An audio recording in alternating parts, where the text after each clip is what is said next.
What is going on, everybody? It's your boy ptkblam back in the building with another episode of the Shop Podcast. How are all you beautiful people out there doing today? Shout out to everybody in chat. We greatly appreciate everybody watching. As you guys can see, we're down 2 people. Fuzz is coming in hot, and our guests will be here shortly as well. And I will present them when they get here. But obviously, we run in a 2-man game, a nice pick and roll with me and Pong right now, just to get things started. But shout out to everybody, like I said, watching live. Tune in to the show, retweet the link, let everybody know the Shop Podcast is live. So come get your good gaming talk every single Sunday here at the shop, man. But let me go ahead and just talk to my buddy here, get us started the right way. We missed you last week, Pong, but you're back this week, feeling good. I know we were talking a little bit pregame, but like I said, I'm always glad to have you here. The battery of the show clearly, but what you've been up to? I know we kind of already talked about what you've been playing, but how you been, brother? Yeah. No, great to be back. Obviously, like I tell you, I miss you guys. Like even when I gotta do family shit or whatever comes up, obviously, it's always a specific reason if I'm gonna miss the show. But I miss you guys no matter what. So I missed being here last week. But great to be back. Yeah, man. I'm busy in real life, so I gotta pick and choose my times. Like I was telling you, I did. Have some time on Monday, Tuesday, obviously with the holiday, and then I wound up being sick and wound up taking Tuesday off too, and just really didn't feel like doing anything. So I actually FOMO'd in. I was gonna hold off. I've been kind of telling everybody that I'm done buying games this year until like Battlefield and stuff comes out because of how busy I am. Like I just really don't. I've got games to play for years. Like I don't need to be buying anything, but I was laying around not feeling well, and I was trying to decide what I was gonna play, and then I happened to be scrolling, and I saw that Hell Is Us was on early release, and I'm like, oh shit, that's right, that was this week, and I was like, oh, I'm gonna have some time. I'm like, playing around anyway. Why? Right? I'm like, why not? Then I pull, and well, let's seal the deal. And of course, I pull up the key because I looked first to see if it was Xbox Play Anywhere, right? Because I was gonna buy it if it was Play Anywhere. It's not Play Anywhere. So I was like, okay, well, we're doing it. And so I pull up the key shops. And I wound up getting, because you had to buy the deluxe edition, get the early access, right? Wound up getting the early access for $53, $54. So I'm like, okay, all right, you sold me, I'm done. Like, let's just go, let's do this. So I picked up Hell Is Us. I got about 8-9 hours into it, and I had already played the demo. I talked about the demo a few weeks ago, and sold you guys on the fact that this is a really great AA game, right? Yeah. But I had saw the reviews, obviously, too, as well. Not that I cared about that, but I saw, because I read them, and I read the good and the bad, and pretty much to a T, everybody saw what I saw in the demo in the full game, and that's what they were experiencing. And the people that play games like I play, a lot of them were super hyped about this game. So as they were reviewing it, so I was like, okay. So I hopped into it. This everything I played in the demo is all there because basically I played the whole first part, so I kind of knew what I was getting into, which kind of helped me speed up the process. So I got through the first part and then got into the whole second area, which I had stopped the demo when I got to that area and said, nah, I'll wait until full release or whenever I wind up picking it up. And so I got into the second area. Listen, this game, again, it's AA. It's not AAA. It has its issues here and there. People have pointed it out. It's running at a 79 right now overall in OpenCritic, which is fantastic for a brand new IP, AA. That's a B. That's 80. That's a B, and again, to me, that's a great game, right? Yeah, especially from a studio and Rogue Factor. I went back and looked at what they had done. They had done 2 Warhammer games for Focus. One of them, Mordheim, which was from like 2014. It's a turn-based tactical game. Okay, I played it. I own it on basically everything. Really good game, but it's 2014. Then they did Necromunda, the Underhive Wars, which if you go look at the reviews, it's shit. Okay, it's got bugs they never fixed. It's got bugs. It's got bugs they never fixed that, delete your saves and all sorts of shit to lock you out. So anyways, it's like one of the few Warhammer games I haven't bought or Warhammer games that I have not purchased because of the reviews. And I was like, these guys came up this far and did Hell Is Us. I'm like, okay, this is exactly, you guys know how much I love small studios that have stuck it out somehow, some way, survived 2 games like that and show up out of the blue in 2025 with a brand new freaking IP completely different from their other games. Like that is very impressive, sir. So going through this game, some people say the combat isn't deep enough, that it's kind of boring after a while, that you can get OP and all that kind of stuff as you get down the road. I haven't gotten that far into it to tell you that, but for me, this is, again, it's not a Souls-like, so you already know PTK. It's a bonus for both of us. It's not Souls. Yeah, absolutely. It does have parry. It does have dodge, right? You do want to use them. There are some advantages. You can heal and all sorts of shit. Like, so there's advantages to doing it, but you don't have to, right? And if you like the button mash, you're gonna get caught a few times, but if you're playing on normal, you're gonna survive. I haven't died from an enemy yet. Technically speaking, I died from jumping in the water to see if I could swim. Dumb move. Anyways, I had to try, right? Hey, you gotta test it. You gotta test the limits. You gotta test that stuff. Yeah. So the combat to me is good. The combat to me is great. You got this little drone with you that gets its own set of skills that can get powered up on top of the different weapon sets that you can use, that you can find. It's got the loot to it. Like, again, it's cool with me. I'm good with the combat. This game is about the narrative and the exploration. No hand holding. You know how much I love this. Games don't do this shit anymore. That was some of the criticism from some of these people out here who, again, claim that they've been gaming for decades, claim that they've played all these different types of games, and yet when a game portrays itself or comes out and acts like an older style game when we used to play back in the day that was no hand-holding, you kind of figured shit out on your own, all of a sudden they're like, oh, no, we can't have this. I need to know where I need to go. I need glowing yellow places so I know where to climb and what path to take, and I've got to have these puzzles solved for me. I need somebody alongside me telling me where to go for these puzzles. Bro, listen.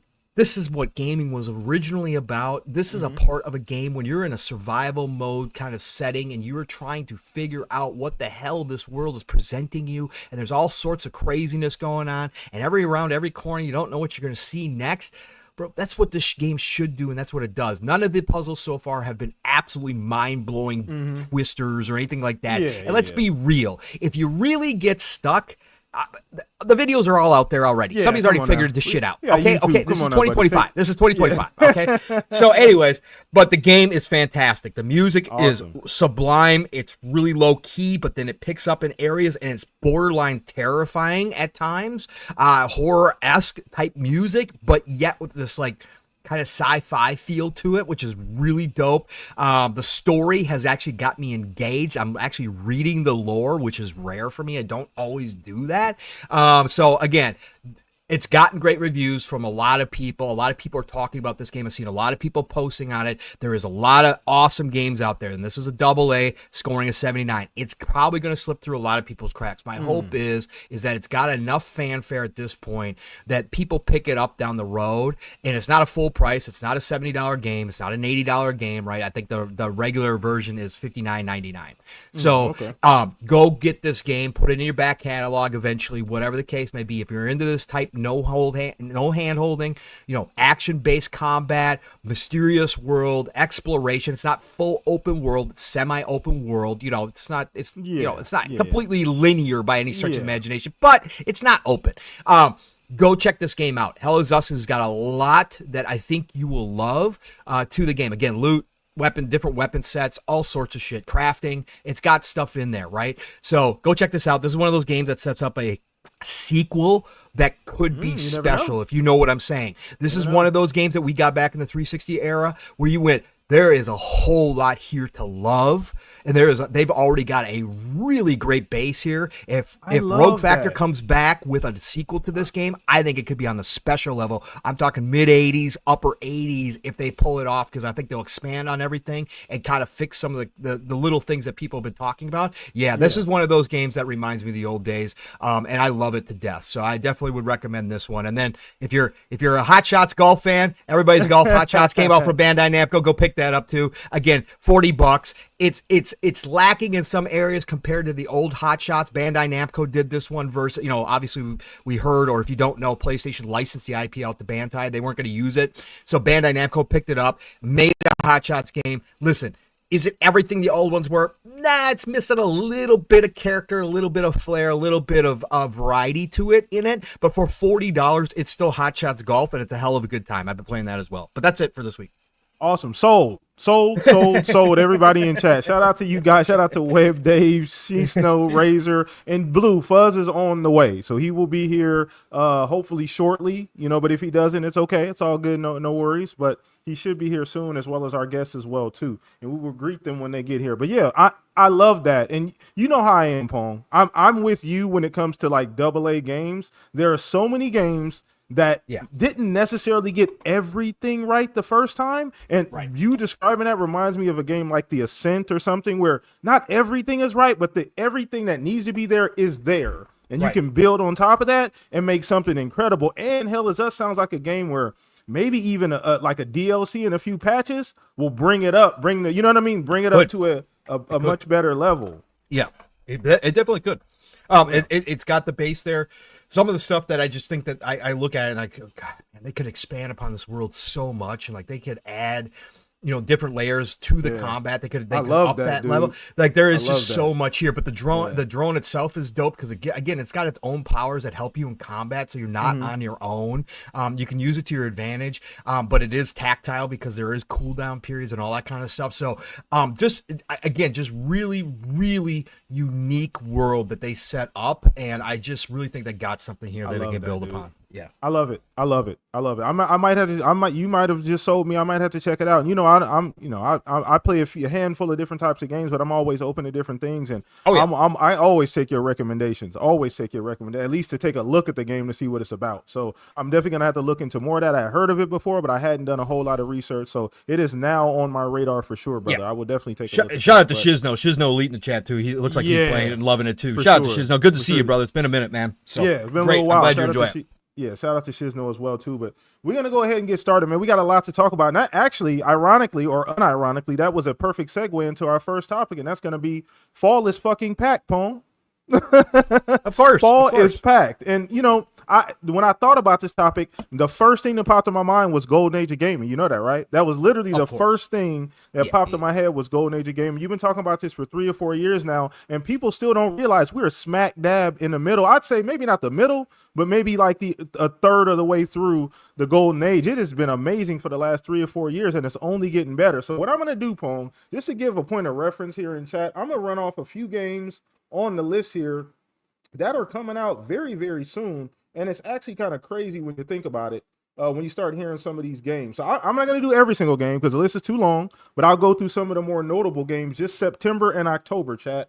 So we got Metal Eden, and some of these games have already come out. You got games like Hell Is Us. Shout out to Pong. Great segue there. Oh, let me drop Fuzz in here. Hold on. Give me a second. Boom. And you just like that, Blue Fuzz is here. What's up, Fuzz? What's up, guys? Sorry about running late. You're good, brother. Welcome in. Matter of fact, we had already started on the first topic, but how you been? What you been playing, Fuzz?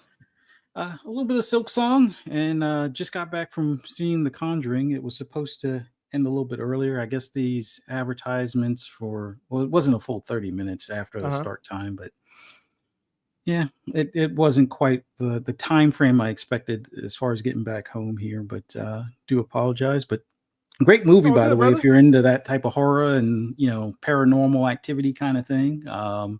But yeah, Silk Song, good game to play on a handheld. Been playing a good bit of that.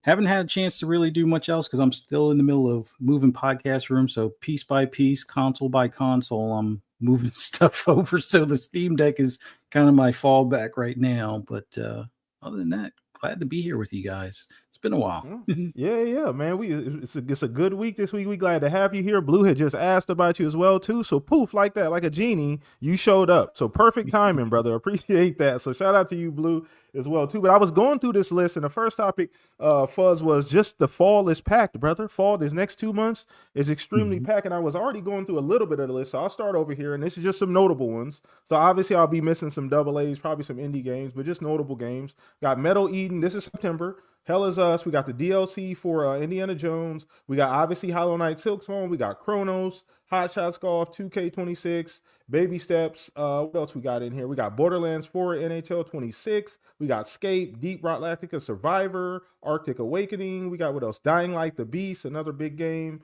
Slime Rancher 2, Silent Hill F, NBA Bounce, Lego Party. And then October gets even crazier. Ghost of Yote, Borderlands 4, Absalom, Battlefield 6, Little Nightmares 3, Just Dance 2026, Keeper. I mean, I can continue, but you guys kind of see where I'm going with this. I really want to know, one, what games do you guys have lined up? Like, if you had to list the next 2 months, what are some of your top 3 games, Pong Fuzz, as well as like just this time period? 2025 has been a great year all around for gaming, just like 24 was. But where are you guys at this very point? So I'm gonna start with you on this one, Pong. Just kind of get your feeling on, especially the next 2 months, brother. We're stacked. So like, what are the next like 3 games I would say you're looking forward to the end of this month, whether you buy them or not, but they're on your list? Well, Outer Worlds 2 for sure, right? End of October. Okay. Because I just picked up Hell Is I Us. didn't even say it on the list. Yeah, Outer Worlds 2 is end of October, right? So that one's in there. And then Battlefield 6. That was it. Yep, Battlefield 6 in October as well.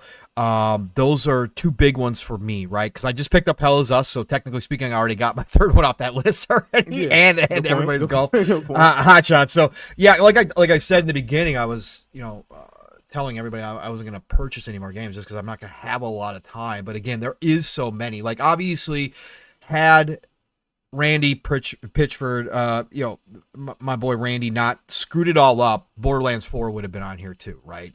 But I'm not buying it day one, right? But it's on my list. As soon as the Ultimate Edition hits 50%, I'll be picking it up. But I'm not going to give him my money day one. I am standing on that hill because of how he treated the customer base. So that is. Fair. Yeah, but Borderlands 4 would definitely be on there. The previews have been magical. I will say that it hurts me that Randy had to say what he had to say, and I could certainly just go buy it. I mean, who the hell really cares? Nobody here in this community is going to give a shit if I go buy it and start talking about it. But whatever, I'm just not going to do it. But Borderlands 4 looks absolutely freaking amazing as well. But there, again. I think what was the first one? Oh God, I'm blanking now. The Eden one. That one is on my list. Metal as well. Eden. That one looks Metal really Eden good. is Metal Eden definitely really on. Good. That's a AA. That is looking cool as hell. That is on my list. It was right there alongside Hell Is Us for me. It's just that obviously once I played the Hell Is Us demo. Is that a $70 game as well, or $60 game, or is that cheaper? Metal Eden price. Hold on, let me look it up. Is that full price? Oh, okay. No, I think it's cheaper than that because it's $39.99. It's $40 on Steam. Okay, perfect. Yep.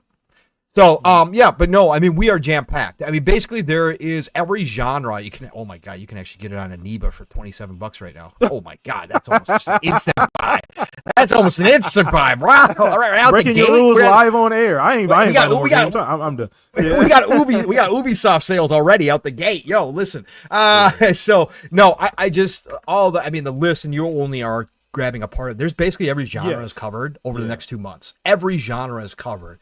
I guess the biggest one for me, obviously besides Outer Worlds 2, which I've talked about at length because I can't wait. It is Battlefield 6 to finally have a year where Battlefield is back and it's gotten the hype and they are doing everything right, PTK. I don't know if you saw this week, but DICE comes out and says, yeah, we saw everybody playing on the beta, and we noticed that you're all playing, a big portion of you playing on underpowered PCs. Now, normally a dev would come out and say, yeah, you need to upgrade that shit. What did they come out and say? This tells us that we need to start optimizing for lesser machines because so many of you are still playing on lesser machines. This whole thing is too good to be true with Zampella and this team that he's put together. So you know what I'm saying? Like, this is all too good to be true, but they have been doing pretty much everything right. There's little things here and there, but Battlefield 6 is the big one for me because any time that I have towards the end of the year between that and Outer Worlds 2, those are pretty much what I'm going to be playing from here with all the big shit that I got going on through the end of the year. Those two are basically going to cover up everything else because Battlefield 6, even Steele and I are taking our hiatus. We talked about it yesterday. We might come back a Saturday or two just so I can get a couple hours of gaming in and do Battlefield 6 live streams. So that's how big that game is going to be. I think it's going to be massive, and I think it's going to be a lot of fun. So awesome. Great list, great list, by the way. Like you said, it's just really, we're at a point in time where there's just everything to cover every genre, and it's a beautiful time. I missed a bunch of games, by the way. I skipped over a bunch of, like you said, AA indie games, and they're all in there too. So I guess I'll go next because my list is pretty straightforward. Number one for me is going to be Ninja Gaiden 4. for me. So, oh shit, I've been I waiting forgot on this about game. that. Yeah, Good once call. again, there we go. Once again, I skipped over it on the list. I literally looked right past I totally it. forgot. But Yep. yeah, for me, Ninja Gaiden 4, I've been, you know me, I'm not a Souls-like guy. I respect Elden Ring and those games and, you know, all those types of games. I respect those games, but I am not that. That is not the style of game made for me. I do not have the patience to be worrying about parrying and all of that. And you still do it in Ninja Gaiden, blocking, parrying, dodging, but it's not like the game. You know what I mean? You can still button mash and all of that, but I just like the stylized combat. I'm a Ninja Gaiden stan, by the way. I beat Ninja Gaiden Black, the first two, probably 20 times a piece, like over and over and over and over. It's the only game I've beaten like 10, 15 times just because I enjoyed the game so much. That's how much I enjoy Ninja Gaiden, and it is back. It looks beautiful. Everything I'm hearing about it is amazing. So I'm back on that train. The second one is probably going to be Outer Worlds 2, because I am I'm gonna say a noob, but I've been a Obsidian kind of fanboy for the last 3 or 4 years myself as well. I want to support everything that they do, and I truly believe that Outer Worlds 2 is probably going to be one of, if not, you know, the best game that they've probably made from a narrative standpoint. I love the combat. I've watched every single video that I can possibly find on it. I watched people play that same starting like 18-minute that they gave them, that preview they gave them, over and over again, just to see people make different decisions, just to see how it would affect the gameplay, and it's impressive to me. The combat looks great. It's snappy. It looks like a massive step up from Avowed. I loved Avowed. It was my game of the year earlier this year when it came out. This looks like a step up in just about every way: visuals, gameplay, narrative, choices, story-driven, all those different things. The last one for me is probably going to be Arc Raiders, but it's kind of funny because I'm not necessarily into extraction shooters, but that game is special. Embark is, listen, I don't think we talk about them enough. I really don't. And you just talked about Battlefield. These guys are former Battlefield developers. They made the good Battlefields, the one we all remember. Bad Company 2, Battlefield 3. Bad Company 2, Battlefield 3. They made those games, and for them to step away and completely make something like the Finals, which, by the way, is a phenomenal game. It's one of the better shooters on the market right now, and it has its own fan base. It's really carved itself into a nice spot there alongside other shooters, and I don't really see it going anywhere anytime soon. It's only gotten better. And Arc Raiders has literally shit on Marathon in every single possible way. And it's no disrespect to Bungie and Destiny, anything like that. It's just a better game. Like, it's, to me, I don't know a lot about extraction shooters, but watching Arc Raiders, that's what I think of. It looks phenomenal. I can't wait to see the full game and how much maps they have to offer, and just an update on everything that they're doing. So that would be my 3 that I'm looking forward to the most within the next 2 months or so. So Fuzz, it's on you, brother. Oh man, I'm already behind schedule on getting one game that I definitely want to pick up before this year is out. It already came out September 5th, which was Chronos, the New Dawn. I've been so busy doing other stuff behind the scenes that I haven't had a chance to pick that one up. But that's definitely on my up and coming list here. I already got Battlefield 6 pre-ordered. You know, I've been playing with Mav and Pong and Steel and Jasper and stuff. Yeah, they convinced me. They didn't have to do much convincing, because it is. I mean, that beta definitely showed up and showed out as far as a lot of the questions or concerns I had after playing 2042. They pretty much wiped those clean. So definitely looking forward to that. But you guys know I'm a racing fan, and you also know I'm a NASCAR fan. The group that made my favorite NASCAR racing game of all time are finally making a new one that's going to be a non-subscription based racing game, and that's NASCAR 25. They used to be under the name Papyrus under Sierra. It's now iRacing, where a lot of the people from that team went to iRacing and created that. And they've been doing that subscription model, which I kind of hate. I mean, the physics, the graphics, and everything are spot on. So much so that even the actual real drivers play on it on a regular basis and stuff. But I don't want to pay well. I think you can get it as low as like $3 a month. I know that's nothing, but it's like I want to own a copy, so that way if I do the AI races against a field from, let's say, the 80s or from the 90s or whatever, I don't have to, constantly pay a monthly subscription. I can just race Talladega at its prime in the early 2000s when, Junior was getting basically back-to-back wins at Talladega and stuff. So I'm glad NASCAR 25 is coming out later this year. That's probably the biggest one on my list. And the next one down is Ghost of Yotai. I Ooh. love Ghost of Ooh, Tsushima. nice. And I know a lot of people say, "Oh, the visuals and blah blah blah," and to be honest, or to be fair, with Assassin's Creed Shadows, yes, some of the spark was taken away from Yotai because a lot of the weapons that we kind of wanted in a sequel to Ghost of Tsushima made their appearance in Shadow Assassin's Creed Shadows. So there is going to be not as much of the hype, but I'm still hyped for it because I want to see the brutality in it. And it looks like they have the brutality. Now, I know there's a better game probably for brutality when it comes to Ninja Gaiden 4 and stuff, but I'm really looking forward to Ghost of Yotai. It'll give me a reason to dust off my PS5 for the most part. Nice. But, being the sci-fi nut, Outer Worlds 2 is another one that I'm definitely going to fall into. Oh, man. But That's on our list. That's awesome. Yeah, and the Arc Raiders is another one where it's like it's what I envisioned Division, like the Dark Zone, if it was more sci-fi. Like I am looking forward to this game. I know it's probably not going to be my go-to jam all the time because along with some of the lore and some of the secrets and stuff where you can find like other robots that you can wake up and then they wind up tearing up the whole field. You do have to worry about the PvP element, and that's not my normal preference. I'd rather do the PvE stuff, but considering it's a PvP VE kind of deal, I'll definitely give it a go. And the visuals and the audio, like the audio is probably the biggest thing for me. Like hearing like the beeps and boops from like the robots or drones or just like the echoes of people like running down halls or you're in the bunker and they're running over the top of the bunker and you can hear their footsteps and stuff or know that they're probably waiting by the door for you to come out to get rob you kind of thing. Like, yeah, I'm definitely looking forward to that. But also at the same time, I think now this is an older game, but Escape from Tarkov, I think, is finally getting its 1.0 at some point this year. So for all of those that want to know what the extraction shooter genre really is, centered around, that's going to be the game to take a look at. It will finally come to Steam, which will probably be easier for some people to pick up as opposed to going directly to, I think they're Battle State, or it's not BattleNet because that's Activision's thing or something. But I think Battle State was like their own server and store and stuff. That was the only place you can get it. But if they're doing their 1.0, you'll finally be able to pick it up on Steam.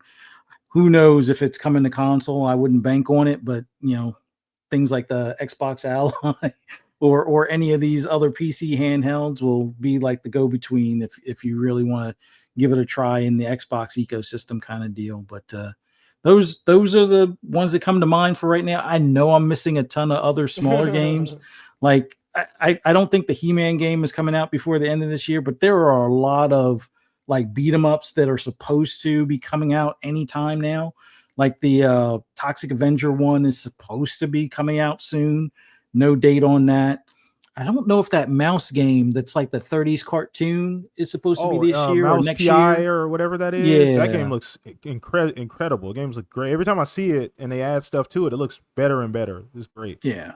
I'm hoping that comes out before the end of this year, but if it doesn't, hey, it'll definitely fill up the charts for 26. Like it's already like we weren't sure if 25 was going to be able to outdo 24, and I think for the most part it has.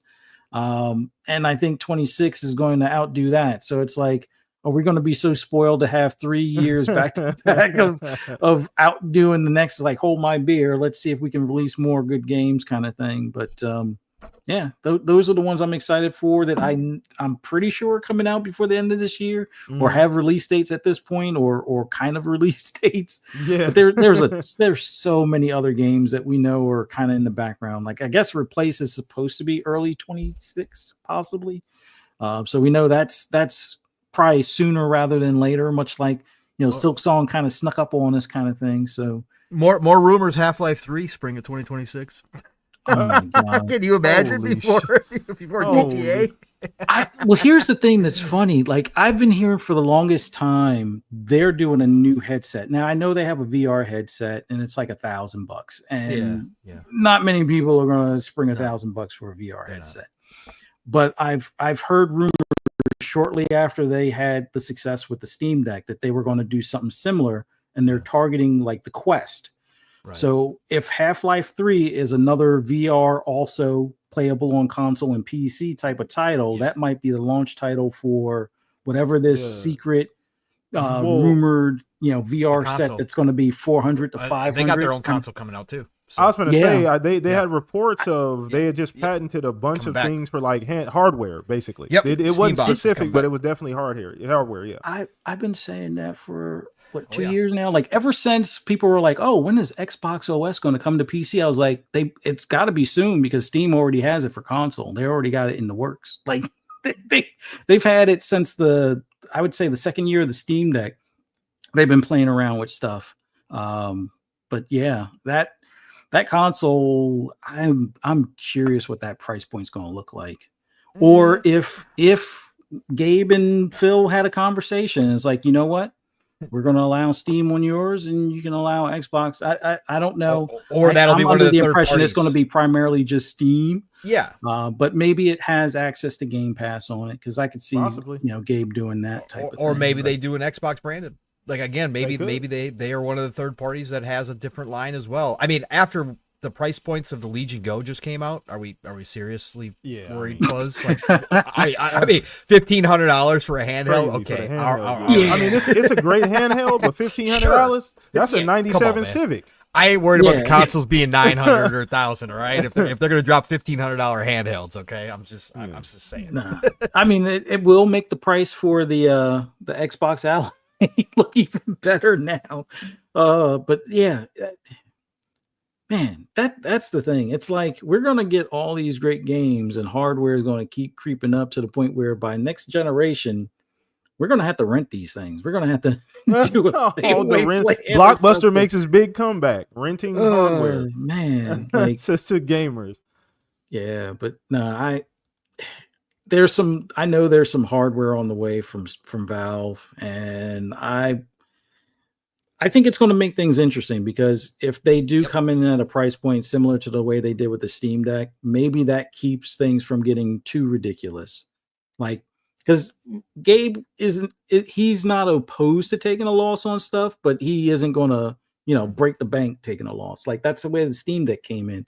It came in at, I think it was $650 at the top end, and it really should have cost $800, but he ate the $150 or whatever for it, and people gravitated to it. Yeah, he didn't sell 10 million units, but he sold, I think it was 2 million units within the first year and a half or so.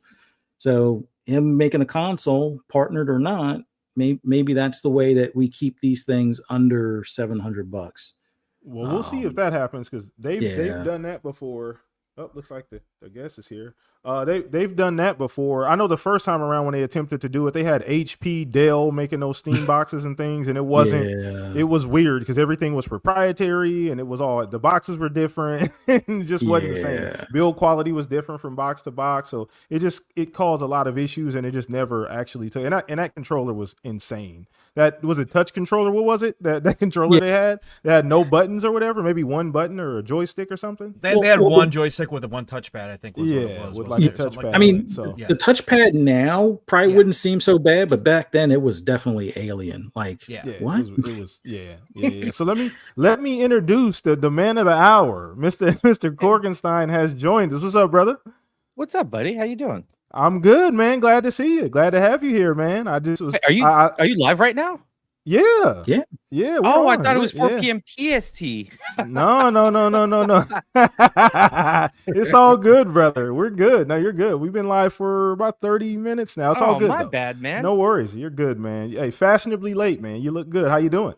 Doing good. Yeah, I was just hanging out. Like I just had some breakfast. Well, breakfast my time because I work nights, but and then I was like, oh, okay, I see the link. I'll jump in a little early, chat a little bit, in the pre-show room and stuff, and then sorry, man. I thought it was. Nah, you're good, brother. PST. Nah, You're good. Chat says hello as well too. But you did miss the first topic, so I'll double back and we'll go back because it was a very interesting one. We were talking about, obviously 2025 has been a phenomenal year, right? You know, the last 3 or 4 have been just jam packed, and you know, Pong always talks about the golden age of gaming, and we are still in that period right now. But these next 2 months, September, October specifically, are really packed with a lot of great games, from indies all the way up to the AAA stuff. And I kind of went through the list of the next 2 months, and it is insane. So I kind of wanted to get your opinion on like your top 3 games you're looking forward to from September, October. Oh man. Borderlands 4 for sure. From all the hype I've been hearing and people already playing it, it kind of washes what happened in Borderlands 3. And Borderlands 3 was okay, but it wasn't like, I don't know, it was missing a little bit. And supposedly this kind of goes back to a little bit to its roots of 1 and 2. I mean, that was pretty much my big game. It was Borderlands 4, and it's already out, but Metal Gear Solid Snake Eater. Nice. The remake were my big 2 that I was waiting for, because I mean, that's, you know, growing up and stuff like that was Metal Gear, you know, on the PlayStation 1 and things like that, all the way to what it is now. So those were the 2 biggest ones that I was looking for. And then we'll see, because October, I think, is Tokyo Game Show, right? Yeah. And there's supposedly maybe some rumors going around that, you know, Final Fantasy might be a shadow drop like they did with the showcase. So if that was the case, then yeah, Final Fantasy 7, if it's being shadow dropped in October, will probably be Awesome. my 3 big ones. Okay. Good list. Like you said, it really can't go wrong. And Pong mentioned it earlier. It's really something for everybody, you know, from, like I said, you know, small indie developers all the way up to the AAA stuff. So we're eating good this year, man. So that was your 3, man. Awesome. And we kind of got into, we were just talking about Steam and the potential of them, you know, doing not patent, but they had some information that came out basically that they were thinking about like hardware patents and things like that, accessories and things. So you're talking about a potential for another Steam box, maybe another, you know, home console, and just like what that would look like. And, you know, Fuzz, you were getting into that as well too. But Court, like, are you on that same potentially Steam maybe doing something else outside of just like a Steam Deck? Yeah, I mean, I wouldn't see why not, especially if the rumors are true, and Microsoft is going to go for an all-in-one machine for their next console. I mean, it makes sense that Steam's like, well, hey, I mean, we're already kind of doing it with Xbox. The market is filled. We already have the player base, the consumer base. You know, why not open up that model and see what we can do? You know, I think the biggest, hardest challenge for them would be probably the manufacturing, because, you know, Xbox, you know, probably gets a pretty good subsidized cost, you know, buying in such bulk and wholesale and everything like that when it comes to making their consoles.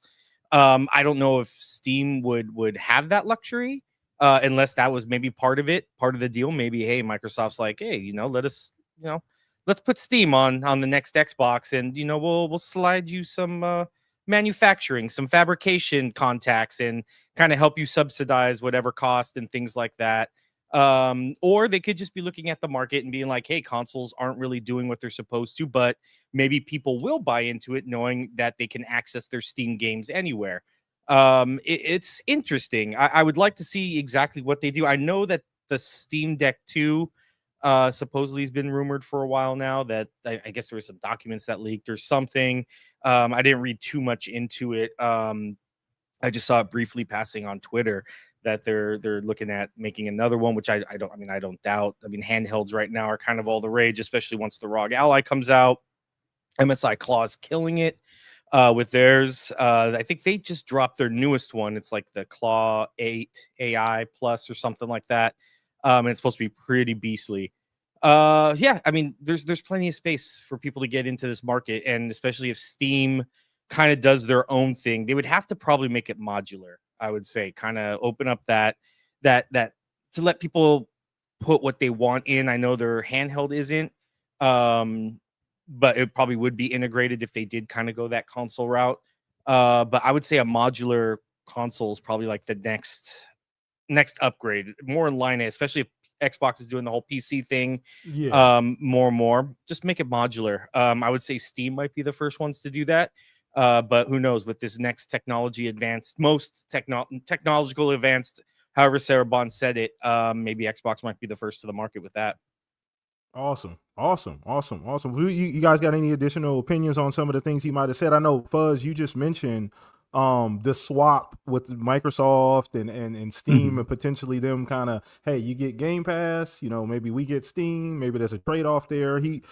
Cork brought up possibly manufacturing as well. Yeah, that makes sense, because it seems like between Gabe and Phil, they have an awesome working relationship, even though they're competing in some regards on platforms, but they also are business partners in the sense that during the whole Activision acquisition trial, Gabe was one of the few who's like, I don't need a contract.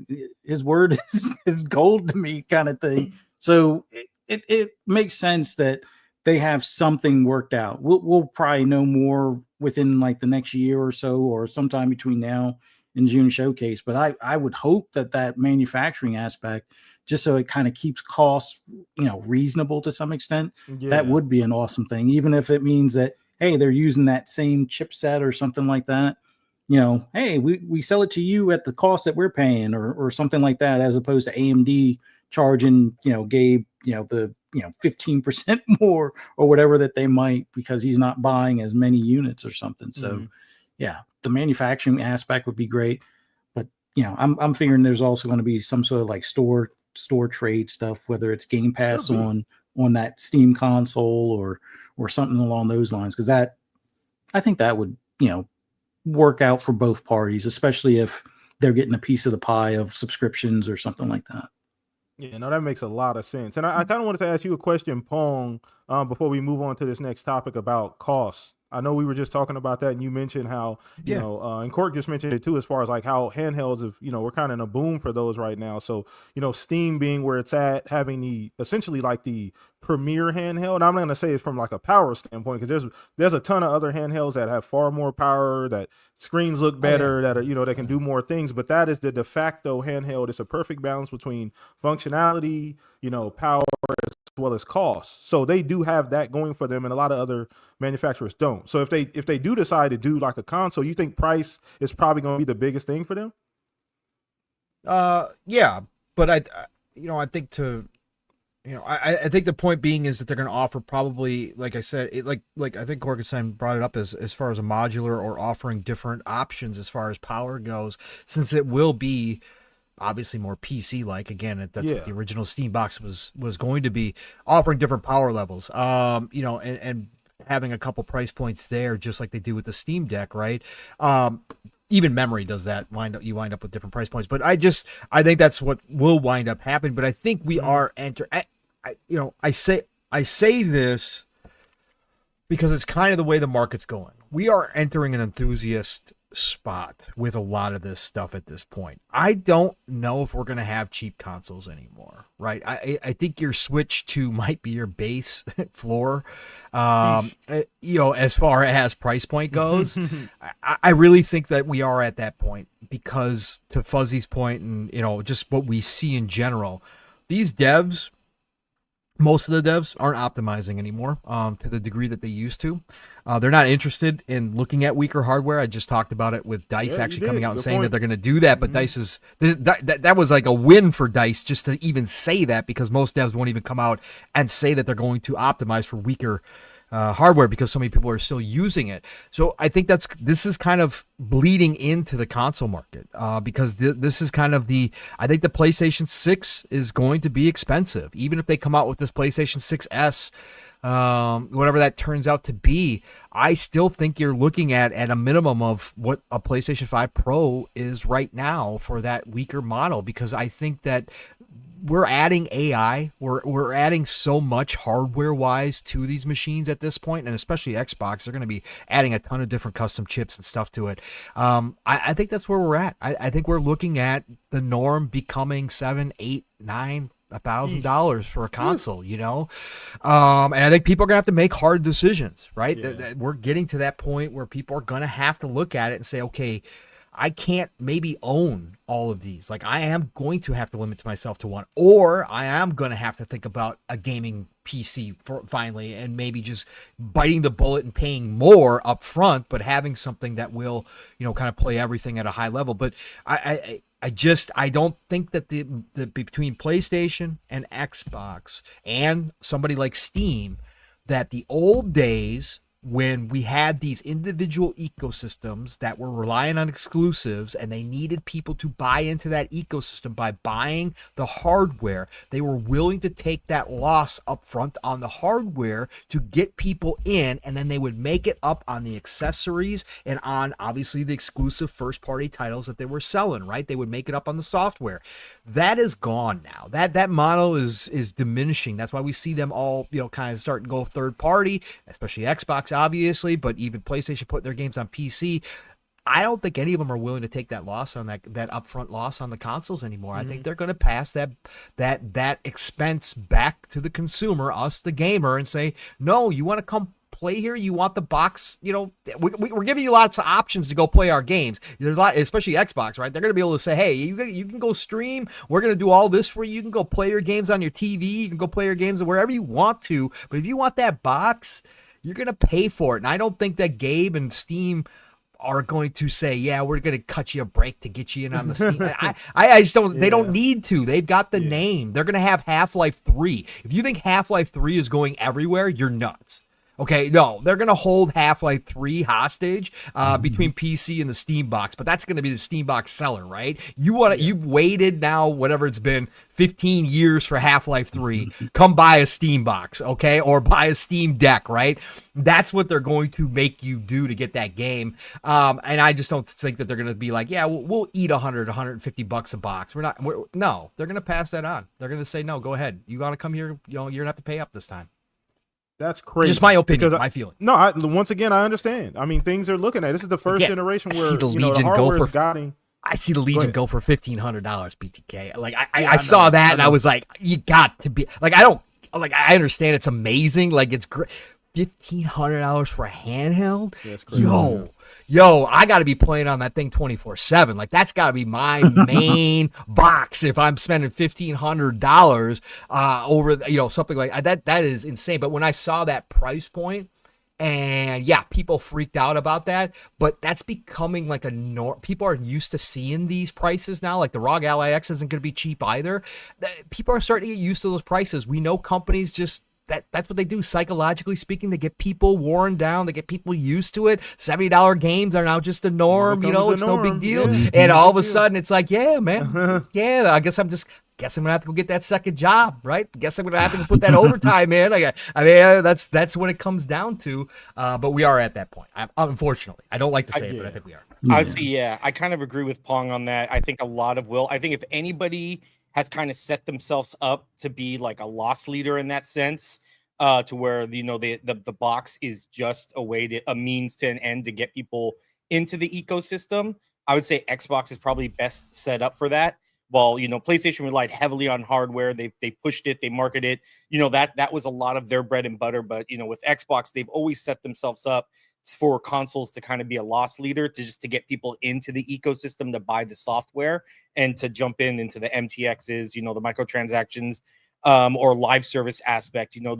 They've always been very subscription heavy to subsidize those losses. But now with Game Pass, to where they're giving out Game Pass, bags, it's the term, I guess, the developers to get them in, that's subsidization. Now that's being eaten up.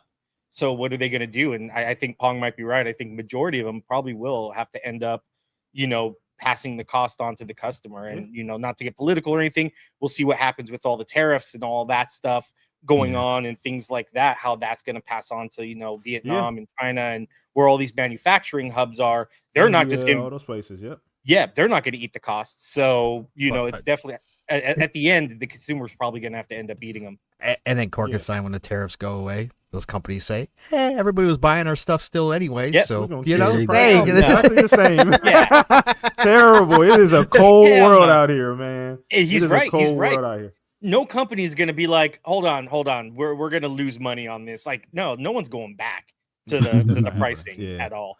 Yeah, that's crazy. So I mean, it is what it is, and once again, this is part of us. I was just talking, and funny that we all had this conversation because I was talking to shout out to Blue in chat as well too. We were having a conversation in chat earlier on Xbox, and I was mentioning how, like, at one point we were playing on cartridges, right? Like we had cartridges, and then we transitioned to DVDs and then CDs, and then those went away. Now we don't even need one, right? So these huge changes happening in gaming, and this is just one of them. Unfortunately, it's not a positive one from a financial standpoint for a lot of us, but it is what it is. And like you said, you're gonna have to make some tough decisions to continue to enjoy what we like here as far as video games. But on to the next topic, and this is a fun one too. And I had to actually go back and watch this. I'm talking about the 007 First Light. We had a state of play last week from PlayStation. I believe they have marketing rights. I think it's pretty clear since they're the one who did the state of play and did a deep dive. And I just want you guys' opinion on the game. So this game was funny to me because obviously it's IO and I'm expecting certain things. And I saw those things in the game, but I also saw a few different things. I saw a little Uncharted in there as well too. I didn't quite see as much Hitman as I would like, you know what I mean? But 007's not Hitman, so I didn't want them to be the same kind of game. They do function differently. They're two different types of, like, people and spies and things like that. But I saw a lot of good things as well too. But I did see some mixed responses from a lot of people. Some people didn't necessarily like, there was some driving in the game. They didn't think that was done very well. They thought it kind of pulled people out of the action. Some people didn't necessarily like the set pieces. They felt it was too Uncharted-like. So it's just a lot of opinions everywhere, but I'm gonna start with you on this one, Court. One, did you get to see the state of play? And two, what'd you think if you did saw it?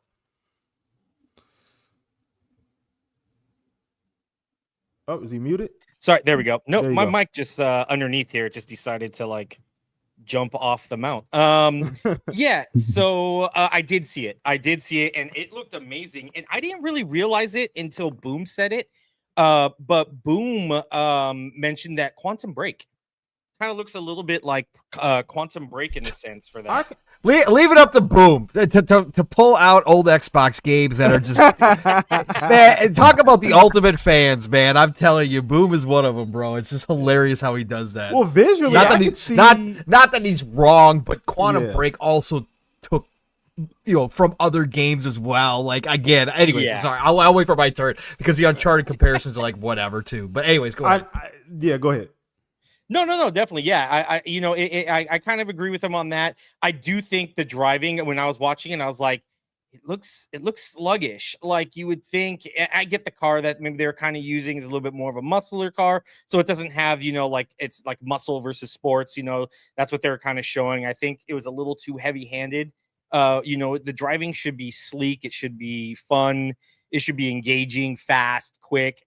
On that kind of sense. So, but I think the set pieces were great. I mean, we didn't really get to see what the manor was and everything like that. But once they hit that airfield, that was Bond. And that looked really cool. That was like a very, really cool cinematic set piece. And I could see that's where like the Uncharted comes in.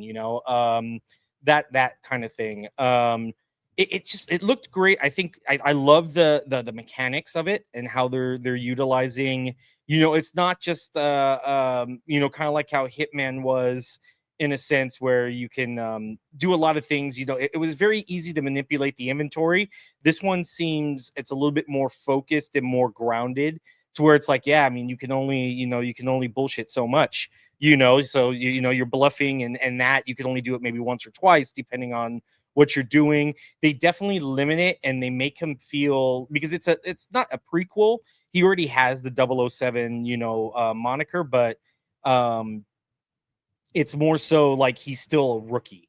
It's like, baby Bond, I guess you could say. Yeah. It's before he became this like international badass. They got him watching a car, like, it's like, oh, is this really Bond? But they want to set that. And I think with the limitations of what he can do and what he does kind of reinforces that behind the character of like, yeah, you're not that Bond yet, but you will be. But, and I really like what they did. It had that IO immersion and that interactivity. Mm-hmm. Like you open it up, you see all those people and everything all interacting. It just felt alive, and it really captured, I felt like, a lot of that Bond charm and that Bond style I guess cinematography, I guess, on like how they shot it and how it looks and just how it feels. You just felt like you were in a Bond movie. Yeah. No, that's a lot of great points too on that. I thought the combat was pretty good too, the hand to hand. I love the fact that you can throw your weapons at people as well. That's kind of a cool thing. Shout out to the Glacier engine too. I thought the game looked very well, and I know some people were talking about, I know Pong's going to bring up the Uncharted, comparisons, but I thought the game looked very well. Like visually, it looked good, looked very, very good. And that engine runs great. They've got that thing dialed in over there at IO, and it's their own proprietary engine too, which is cool. But there's some, like I said, the only thing for me, the driving was a little was just for me personally. But everything else looked great. Like you said, the set pieces is where it shined. The combat for me is where it shined. The movement through the environment as well too was really cool. You do get to see the Hitman DNA. Comparisons I brought up were the things that I was seeing online, but I saw some of those within the game, and it's not a bad thing at all, because Hitman is a phenomenal game, and they have those things dialed in, although they are functionally different. And the CEO of IO did come out and say, no, this is not anything like Hitman. He did come out and say, hey, we don't want him to play because Bond is a different type of individual than Hitman. He's a different type of spy essentially than Hitman. So they didn't really want to have that comparison, although people are going to anyway, just because it's IO and they've really only made Hitman, you know what I mean, for the last God knows how many years. So that was my biggest worry too, was that Hitman, it was going to be a Hitman clone. And I was like, we already have Hitman. Like, don't do Bond like that. Like, I get it. You're using a license, because that's what, I mean, I'm not gonna say what most devs do, but that's what some devs do, is they get a license and they're like, oh, well, we've already done this style of game, and they redo it just with a slapped on, license IP on it. And it's like, oh, well, we're just playing this game as, an IP character now. And it's like, no, like what they did was just, it looked absolutely beautiful. So I'm glad they moved, they left the DNA, but they kind of made it its own person, if that makes sense. Yeah, that makes a lot of sense. I agree with that as well too. Throw this over to you, Fuzz. One, did you see the 007 First Light? Did you watch the state of play? Two, did you, what are kind of some of your thoughts? I did watch it, and I enjoyed everything I saw as far as the visuals and the different paths that you can take. I think that was probably the biggest thing. And to me, that's still some of the Hitman DNA that I like. Like, you have options as far as how you can approach things. You can go the blunt way, or you can go the sneaky way, or you can do the distractions, or you can kind of BS your way kind of thing. Or you can use some of your gadgets and things to kind of help you, get past certain obstacles. So I love that you have options. Options are game. The Uncharted aspect, as far as a comparison, I get it. And I just think of any of that stuff more so like Michael Bay, because of Michael Bay movies and stuff. But yeah, it definitely felt like you're playing in an action film. The only thing I'm not exactly sure on is, I guess there was like the one thing that showed, like, I guess the lightning bolt, which is your energy, because it seemed like when he would do stuff, it would exert or take down that timer. The other one, I guess, is your consumables, things you could pick up to make the smoke bombs or other stuff. That's what I'm assuming. So if that runs low, I guess you got your kind of SOL when it comes to crafting like a smoke bomb or using your laser or something. But overall, the driving was probably the weak point. I do like the fact that they had the Jaguar official licensing, and they had Aston Martin official licensing, which makes sense. Cool. Yeah. Some of the other cars were random, no brand type of cars, which that also makes sense. But I'm hoping that we still have those licensed brands at release, because sometimes you'll see licensed brands in the game that magically disappear at launch, or vice versa kind of thing. So we'll see. But to me, the driving seemed like it was probably the weakest aspect of it. But the sneaking around, well, not really sneaking around, just mixing and mingling, trying to track people or keep track of them, trying to figure out different doorways that you can take, or a window, or, create a distraction by a fire, or, turn on a water hose kind of deal. All of that stuff was pretty cool. And then, like you said, the combat looked fun. Yeah, I like the fact that you can throw weapons. Yeah, I like the fact that you can use the weapon against them, or take their weapon and hit them upside the head with it, kind of thing. Looks like you can break bones as far as like the way you can twist their arms and stuff. So hopefully the sound effects stay at launch and stuff. But yeah, everything looked cool as far as the overall playthrough. Just looking forward to when it releases. But yeah, they did a good job. It isn't a Hitman clone. There are, some of the Hitman DNA is visible. I mean, the only thing I haven't really seen you do is change uniforms, which that would, if they had it where you're changing uniforms on anybody you knock out kind of thing, then that would be too much Hitman. But everything else just makes sense as far as the way Bond would play it. And I like the fact that there is a way to go loud, but we'll see, because when he was in that shootout at the beginning of the airport, it looks like you're taking damage, but I'm not sure how much of that you can survive, because it looked like they may have had it where I wouldn't say he was on God mode, but the screen was going red, but not red to the point where it probably should have been, considering how he was out in the open for a good bit of the firefight and stuff. But yeah, looks like a ton of fun. They did an awesome job on it. And yeah, that's, I guess, the state of play that secret second showcase that Sony fans were talking about. All right, Pong, got to get your opinion on this one. Did you watch it? I know last week was pretty busy for you, but did you get a chance to possibly go back and watch the 007 First Light State of Play, and kind of just your thoughts on it after watching it? Yeah, it looks fantastic. I did watch it. It looks simply fantastic. I think, people have gotten really, and we've known this for a while, this, especially this generation, people have become very hypercritical of everything, right? And sometimes it's very warranted, and I think sometimes people shut it down too quick and try to blame, just try to say everybody complaining to complain when there are some honest complaints. And again, if you want to talk about the performance in this demo, which Steele brought up and others brought up that I saw online, I saw that too. That wasn't the best way to show it. In this day and age, when the explosions and a lot of stuff are going on the screen, it was chugging at times, right? That stuff doesn't bother me because I know who IO is, and one thing IO does very well is their games launch in very good states. Not perfect, but they launch in very good states. Like the Hitman games, as far back as I can remember, have all launched in very, very good states. Yep. And so I have zero fear, that again, if they're going to hit the date that they're going to hit, then that means the game's ready. Now, if they wind up delaying it, now they're going to be kind of caught between a rock and a hard place, because GTA is going to be launched in a couple months. I think they're planning on launching this in March, if I remember correctly. So they got GTA right around the corner. So they're not going to have a whole lot of time to delay it, unless they're going to delay it until, that second half of next year. But I don't think that that's going to be a problem for IO. IO Interactive is excellent. So I had zero problems with that. But if people want to bring that up, it's a fair point, right? Again, you probably don't want that to be happening in a demo that you're showing off of your game, like this kind of in this kind of manner. But it is what it is. That shit doesn't bother me.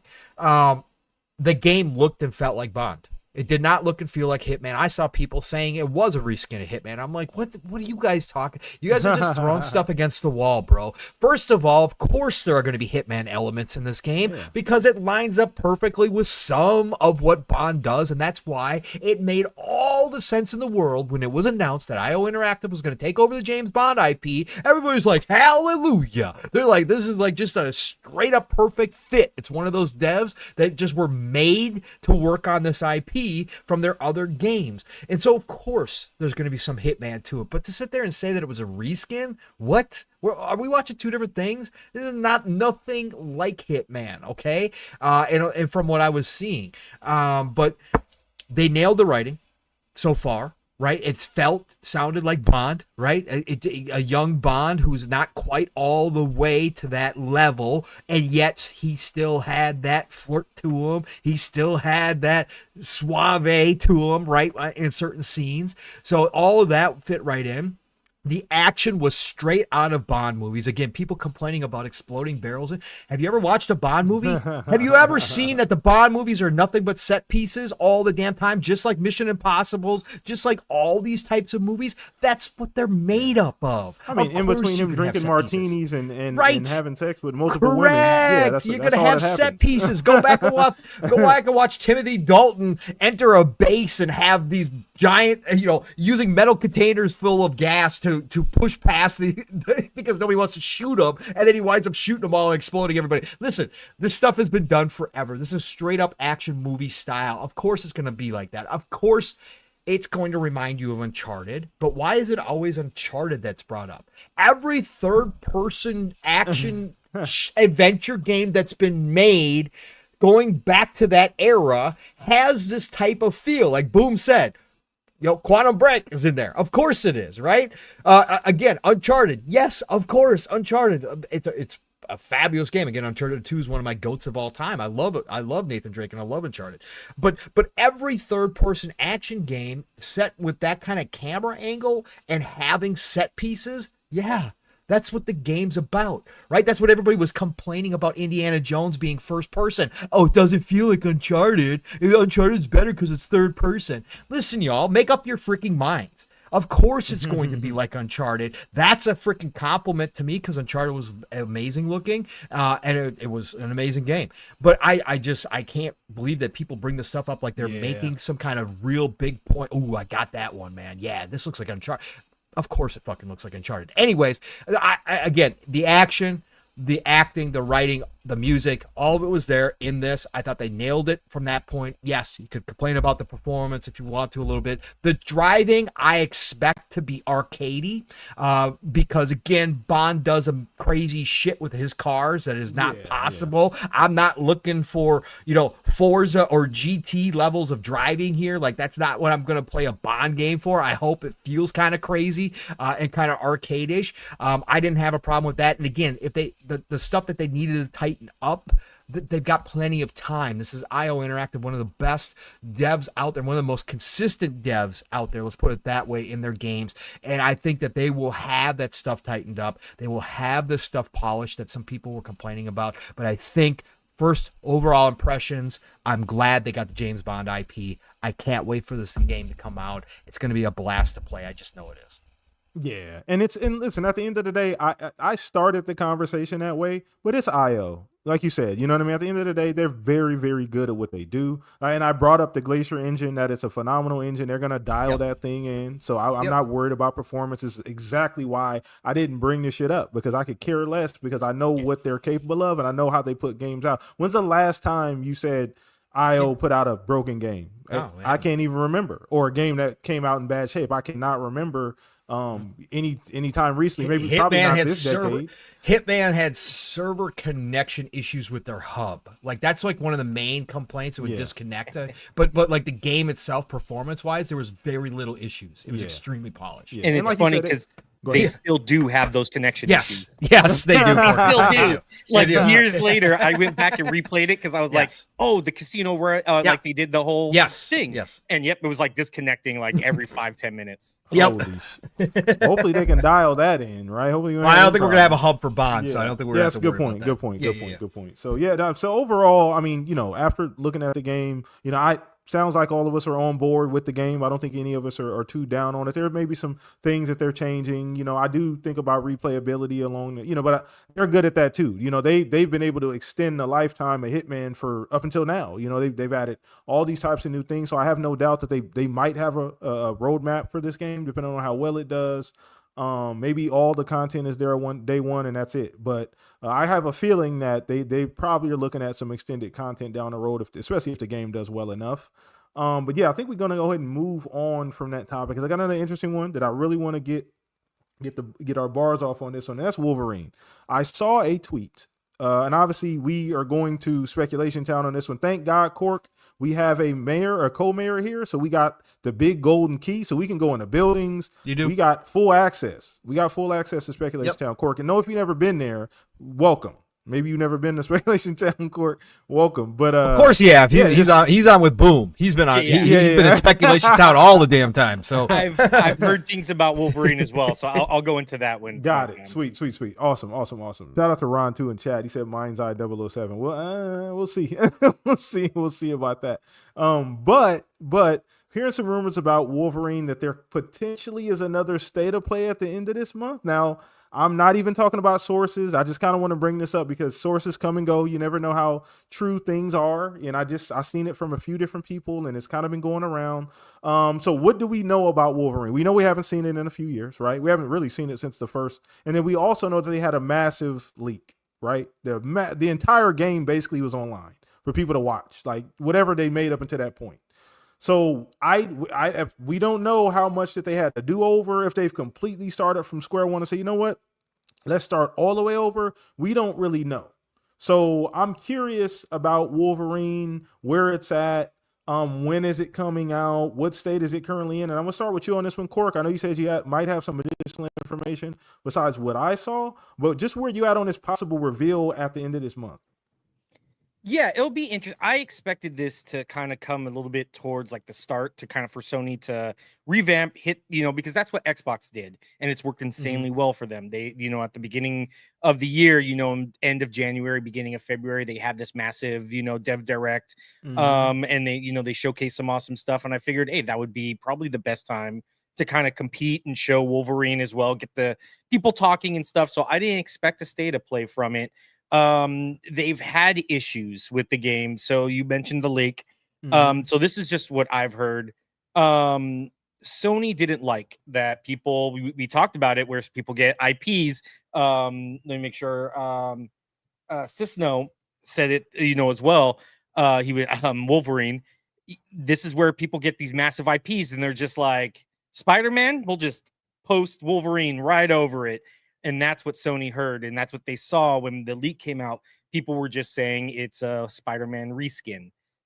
They were not happy with that. So Brian Horton, he was the former creative director, game creative director. He's on the outs. So he left.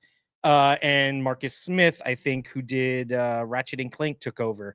And you don't really do a creative director change mid-project unless either the guy just upends and quits or whatever. But there's, especially after a leak, and you see there's just too many coincidences here.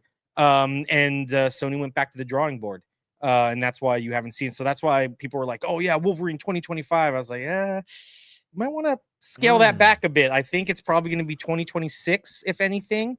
I mean, if they're doing a state of play this month, then yes, it's probably going to be for sure 2026, unless they have anything. But yeah, Sony had to go back and they wanted to go back to the drawing board. This is just rumors again, Speculation Town. They wanted to go back to the drawing board and refigure this out so it didn't feel like a Spider-Man clone. And yeah, so that's just kind of what I've heard, and that's why it's taken so long for them to kind of get their footing back. I still think they're going to do a 2026 showing, but I mean, I've been wrong before. I don't know if it'd be ready to be in a state unless they really figured out, like, hey, how can we revamp this gameplay and make it, significant enough to not have that Spider-Man feel. That was another thing too with Insomniac. They got tapped on the shoulder. They wanted to do more, they wanted to do different they're things. Locked into like 2030 or something crazy. As far as what we saw from those delete contracts and things, they're locked in for like 7 years or something doing these Marvel games and stuff. X-Men, all kind of stuff. Yeah, another rumor inside the studio. They were not happy about that. They want to do other things, and Sony locked them down as the Marvel studio, and so that kind of ruffled some feathers there. But yeah, so that was the other thing. So we'll see. I don't know. I mean, Wolverine's such a diverse character that they don't have to make it a Spider-Man clone. There's so much there. I get it, maybe just for development time and to kind of streamline things so you're pumping out this content fast enough. You may take some, I guess, inspiration and mechanics and things. But I don't know. I think, Wolverine is such a diverse character that you could separate the gameplay so much. Like, I would be happy if it was on rails. It doesn't have to be like a big open world or anything like that. Yeah. You know, kind of make it more instances where, you know, you just jump into set pieces and, you know, just let him be the brutal monster that he can be. You know, akin to like the Punisher games back in the day. You remember those? Like those things were Yeah. brutal, and like that's kind of what I've always wanted, is more of a brutal Wolverine than, you know, this kind of PG, you know, Hugh Jackman friendly kind of, well, except for Deadpool and Wolverine. But like, you know, the older ones, the Bryan Singer movies, you know, I don't want that Wolverine. I want like the brutality of the Wolverine. We'll see what happens. I still think, I don't know, I don't think it's going to be at a state of play this month, but like I said, I've been wrong. I hope it's Yeah. not, just because I want it to have its time, you know. And I feel like even Pong mentioned it too, with 007 being shown off and it had its hiccups. You know, it's like, don't just put something out there because you need, you know, PlayStation, because you need that visual. You know, you're getting kind of a bad narrative here. You know, if, you know, PlayStation has no games kind of thing. Don't That's the just other thing, throw, Court. yeah, don't just throw shit at the wall like, hey, we got this, we got this, we got this, and it's not ready to show. You're not doing the developers a service there. You know, you're doing them a disservice. Just let them cook. Let develop. Look at Hollow Knight. Like these guys Silksong. These guys were able to, Team Cherry. Hold up, Huh? Court. Hollow What's Knight is that? a very, very special circumstance. People keep using that as an example. I do. They're not. That's not a normal example. The Wood Studio gets 6-7 years to make a game, and people still are clamoring for it after that amount of time. There are very few studios and games that are able to do that. And they're one of the very few. They're able to just take their time, do what they want to do as long as they took, although they are a very small studio. I believe it's 3 people, and then they just contracted the rest out. So Yeah. I get that, but that's a very special circumstance. Like, what other game gets to take that long to and be a development, and still people are still like, gimme. Like that. Cyberpunk, Grand Theft Auto. Like I said, Yeah, the massive let's go ones. to- these are generational games, though. Red These aren't Dead regular Redemption. games. Well, right. Silksong is yeah. Yeah, Most these are legit- no. generational games, though, right? These aren't So- normal run-of-the-mill Oh. AAA games. I'll rephrase it. You are correct. I'll rephrase it. Look at games like Hi-Fi Rush and Silksong, where they get to release and show content the way they want to. That's kind of what I meant by it. Let them show the game how they want to. Let them release the game how they want to.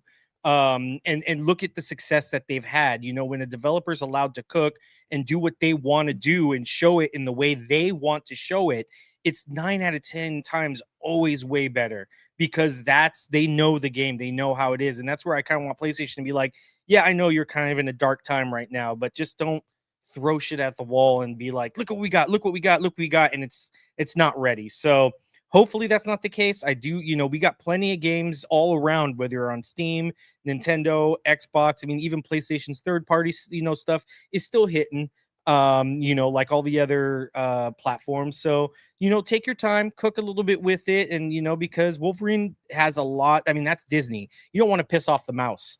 And that's the thing. So let them cook. You know, they're already at ends. I think with Spider-Man, they had the whole thing. I don't know if you guys remember that, but there was the whole Spider-Man licensing, and they almost dropped Spider-Man Tom Holland altogether. Yeah, it was a whole mess. But well, that's another topic.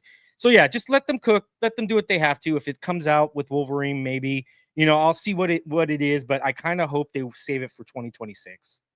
Got it. Okay. And there's a lot of meat on the bone with this topic, because you just brought up a lot of great points about just stuff at the actual individual studio themselves. Like I wonder, I mean, obviously that leak was a massive L for them. Not L for them as in they did anything wrong, but as far as progress, the entire game just leaked online. You know what I mean? So that, I know that had to have a adverse effect on development and psyche, because all the work you just put in, you just see it out, you know, in the wild. Like, holy like this isn't even completed. This isn't even what our final vision was. And then on top of, you just mentioned maybe there was some inner stuff with the developer, the lead developer. They didn't like the version of the game that they saw, which is crazy to me. So Pong, questions, bro. Wolverine, man. One, do you think we're going to see it at the end of this month? Is it possible? And just, you know, kind of piggyback off a lot of the things Quark talked about as far as stuff going on, the leak, like this Wolverine's a big deal for PlayStation. Like they need to, I don't say they need this game to do well, but they need the game to come out in its best possible form, because their first party lineup has been pretty dry. Well, yeah, it's always Insomniac to the rescue, right? So anytime PlayStation's needed them, they've been there. So I do think it'll show up. I think it'll be ready. I don't have information like Cork, right? So I told you what was funny is how Cork started his information, because I hit you up in the DMs when you were talking about it, and I said, yeah, it's Spider-Man with claws, right? They got to do something. Yeah, better than you that. did. You did. And that's exactly yeah. that was exactly what it looked like to me. And again, not that it would be a bad game. Like, that's not my point. That wasn't my point of it at all. It just that leak really did show that, hey, Insomniac, yes, they make high quality games that have sold a ton. And there is no doubt that even if it came out and it was like a reskin of Spider-Man without webs, and instead you got claws, that would still sell like gangbusters, because it's Wolverine and because it's Insomniac. I still think that they hold that kind of power, especially with PlayStation players themselves. So I think it would still do well. Do I want to see them do more with a great character like Wolverine? Of course I do. There's already a couple really good games out there from Wolverine that kind of showed how, the brutality that Cork was talking about, and how to actually pull off that type of game without it being like a Spider-Man, or without it being like a Batman. Like, it can still be a very unique character, even though Wolverine might not have like flying powers, and he doesn't have all this extra stuff. He's got super high sensitivity, and obviously he's got fast healing and all that kind of stuff in the claws. But I still think there's a lot of potential here. I don't think it'll probably, if what Cork is saying, is true internally, then I'm obviously, certainly, from Sony's standpoint, I'm sure the team looked at it and did rework some of that. It was really early footage that we did get to see. Let's be real about that. So they could have already been in the process of changing some of it on top of it as well.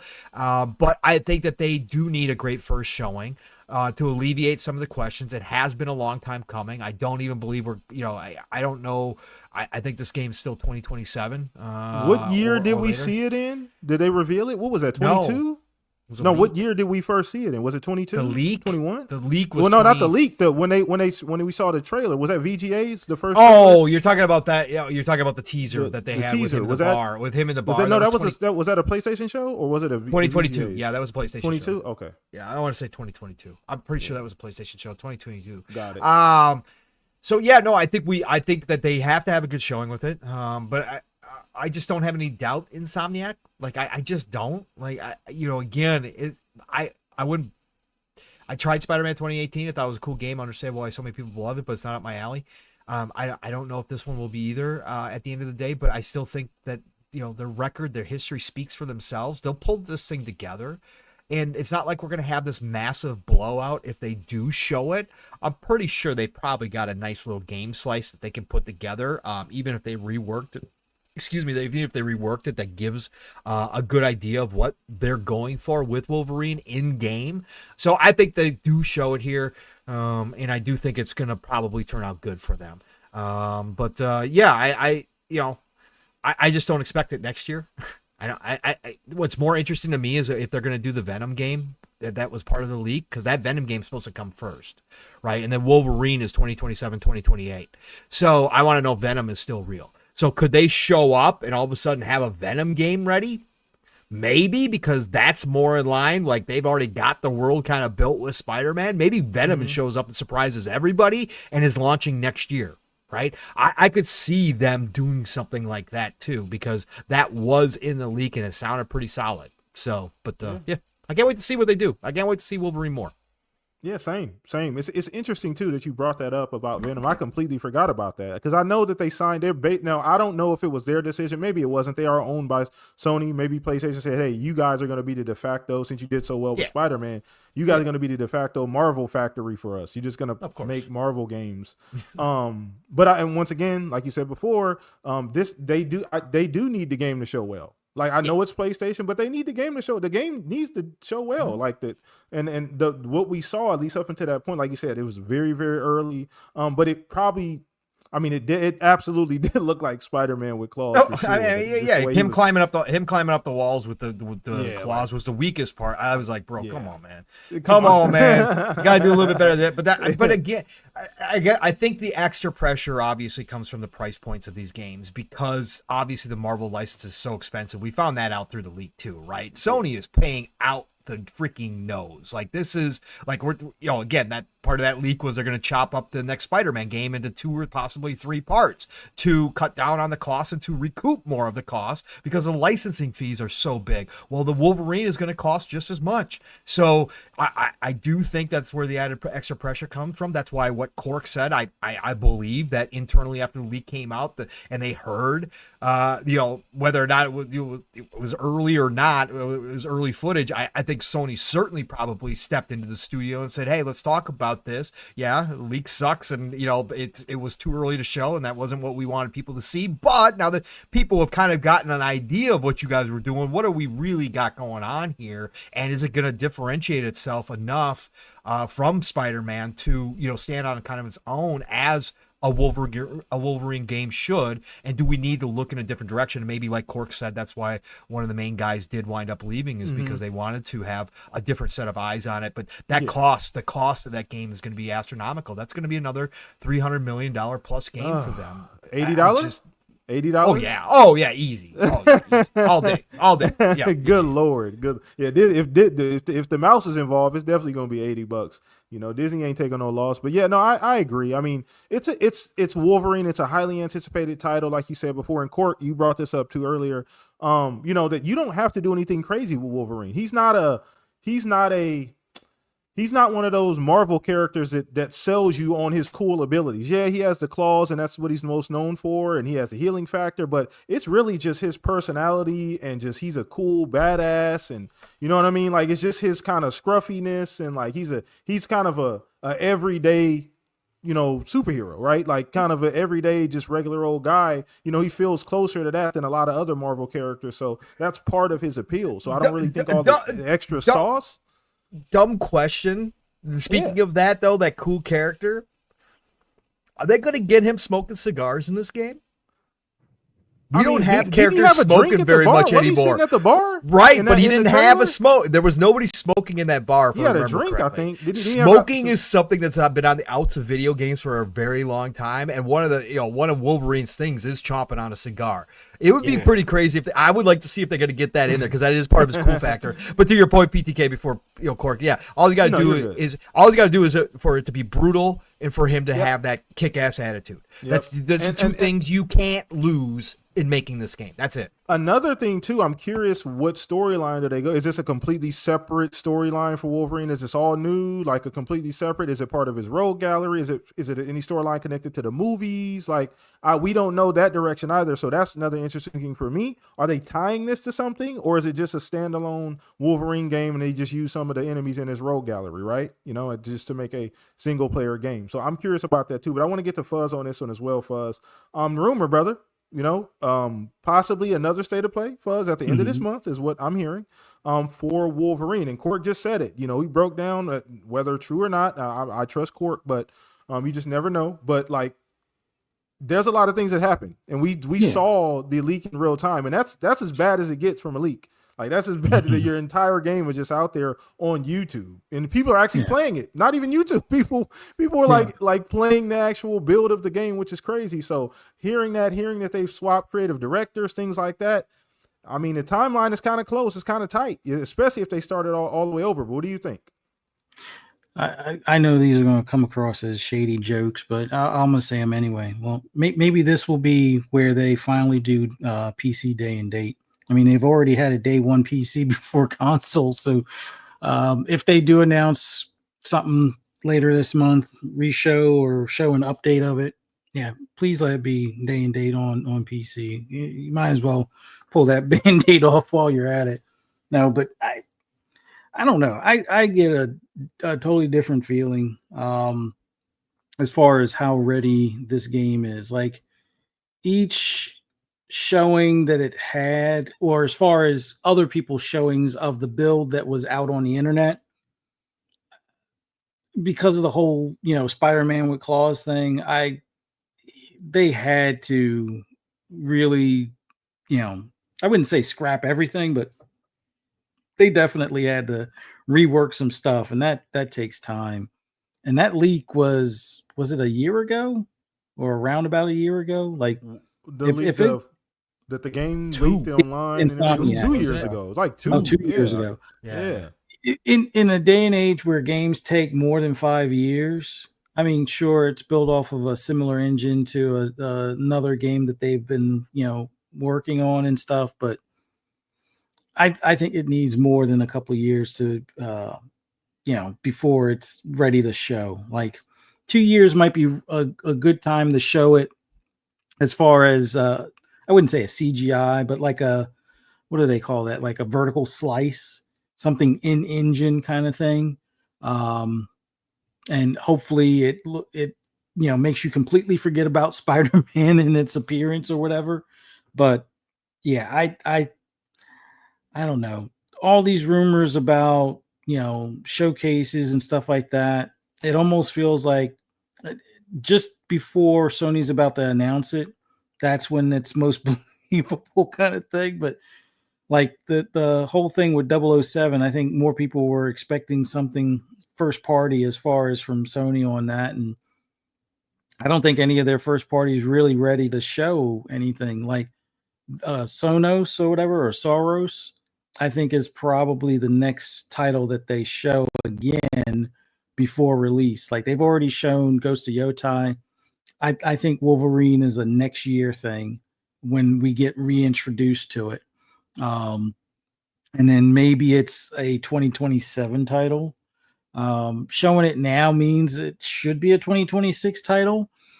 And maybe considering, Insomniac being the workhorses for, first Sony's first party, maybe they are able to pull their bootstraps up or whatever and get this thing ready and done in that amount of time. Because you have to take into account they've had to adjust their timing of releases because Marathon is either permanently or temporarily delayed. We'll figure out soon enough when they close Bungie completely or absorb all the talent into other first party studios. But they're supposed to have released this year was supposed to be Marathon and Fair Game, and it doesn't look like either one of those are anywhere closer to release than Concord making a comeback kind of thing. So I want to say maybe we see something next year. I don't think we'll see anything Wolverine this year. I mean, it would be nice. It would go and show that Insomniacs are those super devs that we thought they were, as far as being able to put stuff together in a short time frame type of thing. Much like we call it Obsidian, like the Insomniac for Xbox, and they've been able to churn out stuff within a reasonable amount of time. But I just think after that leak and having to scrap plans or adjust plans on Venom, like I would believe we see something for Venom before we see something for Wolverine. And it's sounding like that whole Venom thing is either pushed to Spider-Man 3 or it's canceled altogether. So I don't know. I don't know.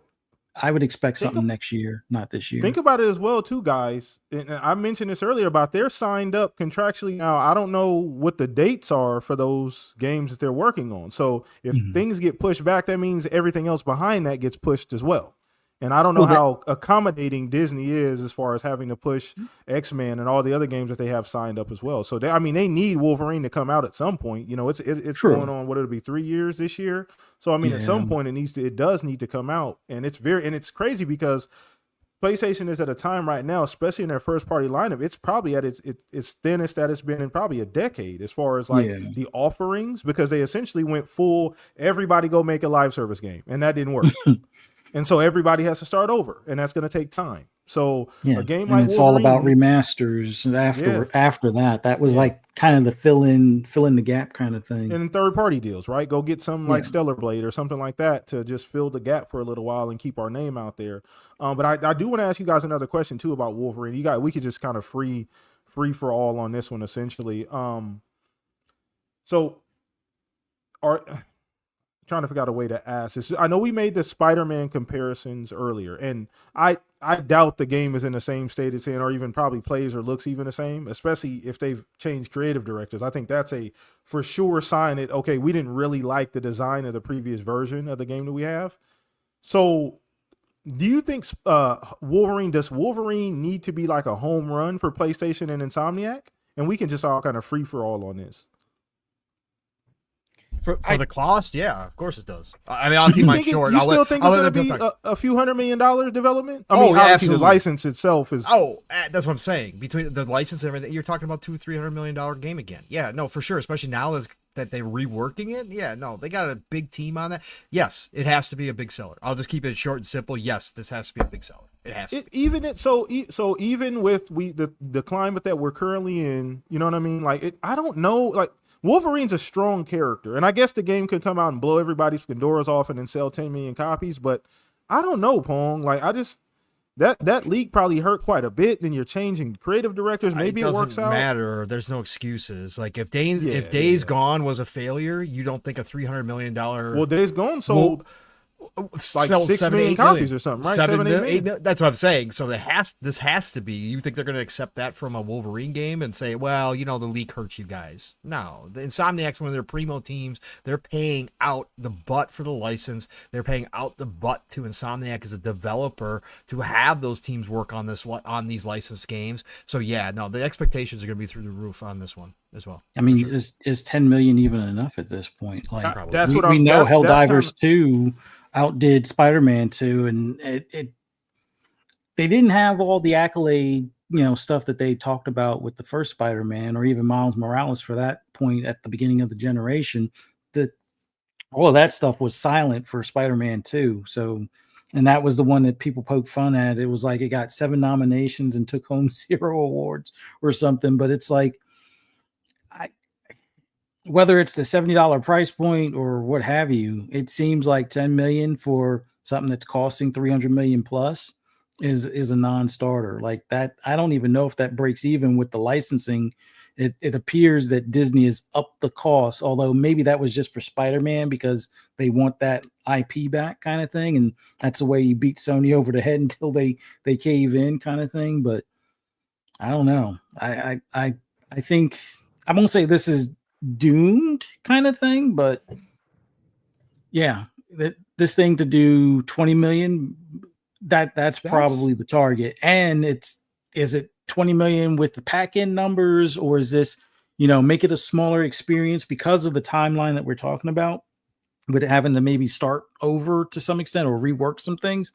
Maybe this is a smaller experience. Maybe this is an 8 to 12 hour game, or maybe it can be stretched to 20 hours and they sell it for, the Miles Morales 50 or 60 or whatever it was at the beginning of the gen, and break it up into 3 parts like we've kind of heard them considering for Spider-Man 3. Maybe they test the waters with Wolverine before they do it with Spider-Man, which is, their go-to for the most part. So I don't know. This one has to be a success, but what is that number? And if I was to take a guess, that would have to be like 18 million plus. That's what I'm saying, because we just got, I mean, he's not there anymore, but we do know that they've come out on record multiple times, from Herman to what's the money guy's name? Horiko? What's his name? The guy there now? Hiroki Totoki. Hiroki Totoki. Yeah. Him, hell, even Jim, before he went on his permanent vacation, said that's 20 million's great. We love 20 million. We love 30 million, but that's not enough from these one and done games. Because listen, I don't know if there's going to be a multiplayer or a co-op component to Wolverine. I doubt it. I mean, that's not tradition. We damn sure didn't get a Spider-Man one, so I don't feel very hopeful about getting a Wolverine mode or anything like a multiplayer. So, Cork, where you at on that, brother? With everything kind of, because think about it, when they announced Wolverine, gaming was in a different spot than it is now. Yeah. So PlayStation was in a different spot than it is now when they first announced. PlayStation was hot when they announced it. PlayStation was coming off a very good year in 21, and they just haven't. The last 3 years have been pretty stark for them. The cupboards have been pretty bare from a first party standpoint. So, like, does this need to be a home run? I think so. Yeah, I think reception wise, it will be. I mean, Insomniac's an internet darling, when it comes to the media and everything, and its fans. I mean, when the whole leak happened, you had outlets actively saying, "Oh, well, we don't talk about leaks here," and then a week later, Xbox had a leak, and Kind of everybody funny. yeah. Pong already knew. That's You who I couldn't was help it, Pong. referencing. You couldn't help it. You couldn't hold that in, huh? All right. Oh yeah. No. We're not gonna let that one slide. No, especially when Greg Miller was in an Insomniac game, like no bias there, right? So yeah, like it was stupid to say, and then they're an internet darling. Everybody loves Insomniac, and so reception wise, and plus I think they'll get a few pity points about the leak and everything for the review scores come in. So I think reception wise, it's gonna reception. It could have been like Pong said. The Spider-Man games are great. They're awesome. They're fun. But it could have been a reskin, and people still would have eaten it up. So I think reception wise, it will be. Sales wise, Sony's already used to having low margins. We've kind of talked about it already with the leak that happened, the financial leak. If you look at it and you actually really scrub the data, they had like single digit margins that they had. It was very low margins comparatively to what they're selling and to what the development costs were. So I think they're expecting the same just because of the royalties. We saw how screwed they got on consoles and games with the Spider-Man deal. I doubt Disney let up on that. I doubt they're like, hey, okay, yeah, we'll save you a couple of bucks to and lose out on ours. No, Disney wants their money, and they know that these Marvel IPs are gold. At least at the time that these sales were going, these deals were golden. So Disney got their bag, and I'm pretty sure it's going to be roughly in the same vein of the Spider-Man games. There's going to be some low margins. Do I think I think they'll make the sales? I think they'll definitely catch up. They'll cover the development costs. You think it'll do like 10? You think it'll do like 10? I mean, you got to think about this now, Court. We're not talking 22. Like this is 2025 going into, and especially if the game comes out 26 or 27. Like this is a different day and age now. Everything's gotten more expensive. People aren't buying as many games as they used to. Ecosystems are like changing every day. Like there's a lot of things that didn't exist when they announced a game that exists now. I think lifetime sales, it'll probably hit 15, 17 mil, similar to what the Spider-Man games did on release.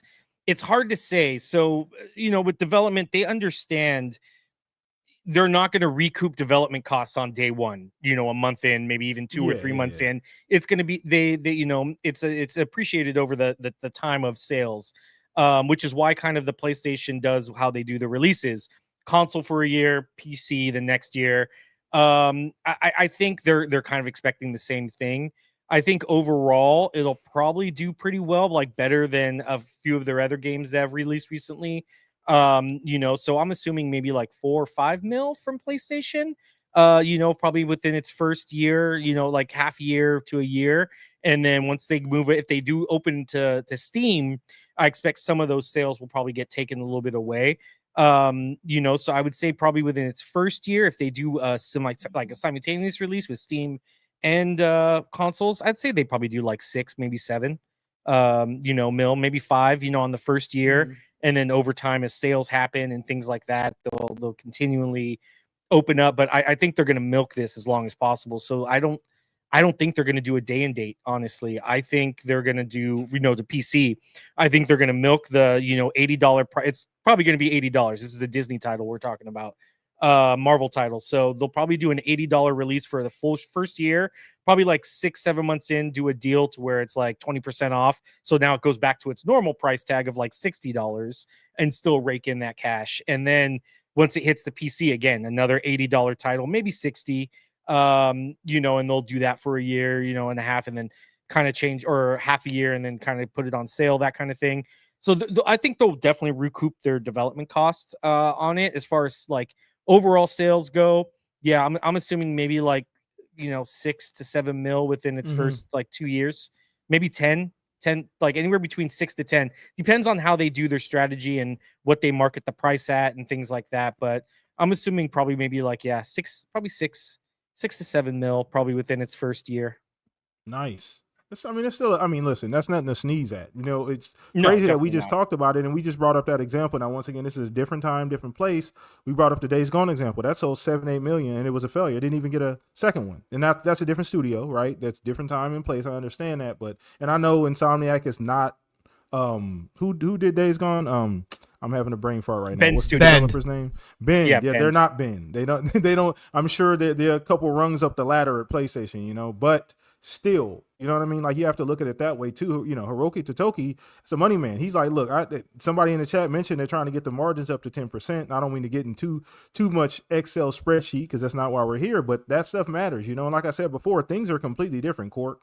Different management, different goal, different vision. The games need to make a certain amount of money now. They're not just they tried the whole live service thing, that didn't work. Then that set their first party back years because you had everybody working on that. Now everybody had to hit the e-brake and go the other direction because none of that worked out. So there's a lot of things, man. It's definitely different when the game does come out. I do think because it's Wolverine, it's Marvel, the IP is very strong. We haven't really gotten any Wolverine games anyway, so there's no really competition there either.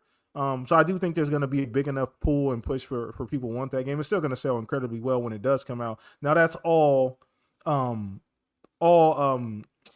on basically how they show the game, how it looks when it comes out as well too, right? How they present it. So we'll see that as well too. But it's very, very interesting to see or hear about that game possibly dropping, not dropping this year, but at least getting a state of play. I think that's crazy that we might be getting something like that. So other than that, man, that was our 3 main topics, and we can get into some other stuff here, just some random topics. Chad, if you guys have any questions, you can drop them in chat as well too. Let us know if you guys got any questions down there, and we'll try and get through these for the last 10 minutes. But Cork, I didn't get to ask you because it was at the very beginning. What have you been playing lately? So I'm still on that DBD grind, the Dead by Daylight grind. 2v8's almost done. So I've been playing that pretty much religiously the last 2 weeks. A couple of the guys, we jumped back into Helldivers 2 as well. Now that it's on Xbox. I mean, I've had it since day one on PC. Such a great title. So I did do a little bit of that. Speaking of Dead by Daylight, I saw that the casting of Frank Stone, done by the same guys, Behavior Interactive and Supermassive. It's like a narrative game. I don't know if you guys are familiar with it. It's like a choose your own adventure kind of thing. Similar in the same vein of like Until Dawn, Heavy Rain, Detroit, like that kind of style of gameplay. But yeah, it's like a horror themed game. So yeah, it's the casting of Frank Stone. I got that on sale. I saw it was on PC sale, so I picked that up on the Microsoft Store. Been playing that a little bit here and there, doing a couple of chapters. What else have I been playing? It's pretty much it. It's just mostly been Helldivers 2, the casting of Frank Stone, and DBD.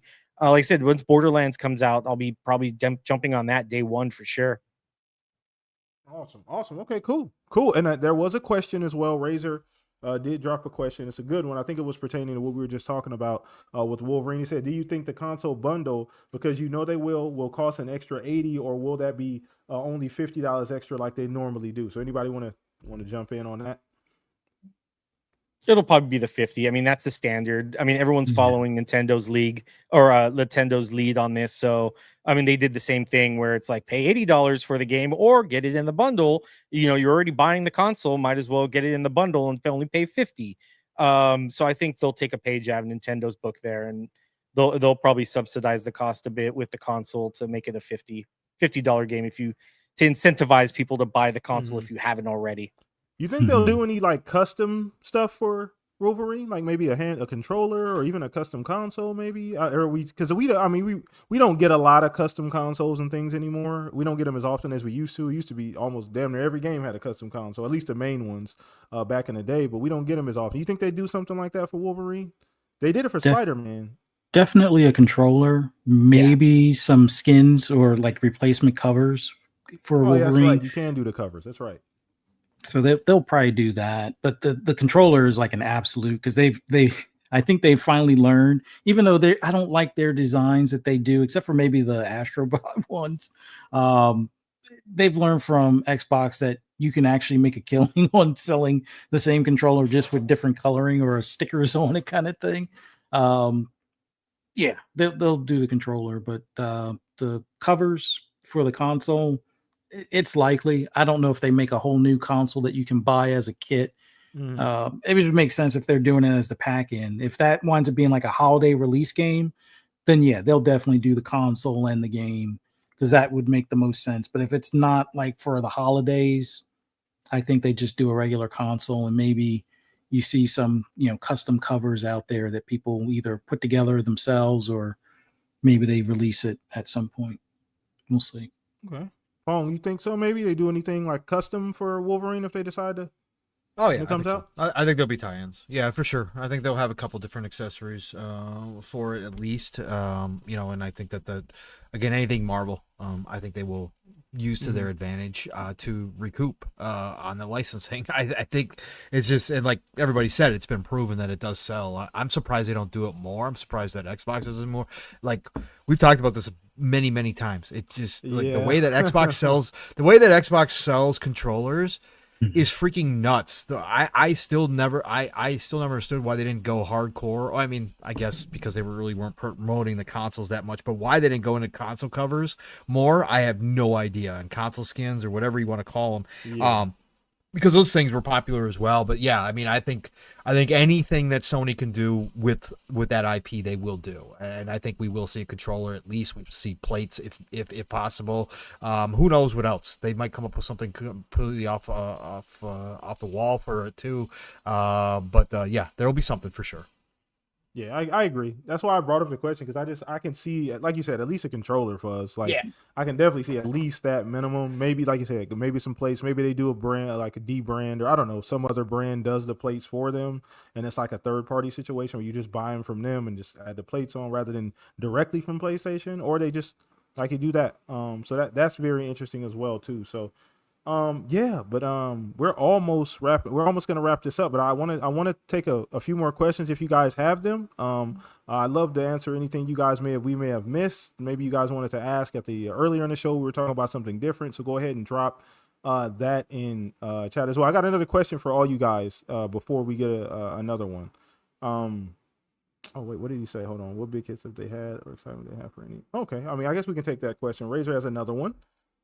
He said, what big hits have they had or excitement do they have for any upcoming games? Or you gotta elaborate. Who is they? You mean Sony, PlayStation? Because we were just talking about Wolverine, or you mean just in general? Let us know, Ron. But I do have a question for you gentlemen, though, about I'm gonna go back to Battlefield here. Do you guys think Battlefield actually outsells Call of Duty this year, or no? Do you think it's like impossible? Come on, man. Why are we doing this? Listen, I'm just saying, like, it doesn't. Come on, we're not doing this, PT. No, listen. I like how PT set it up like it was just a small little question. It is. Pulled the pin on a grenade and just threw it into the podcast right now.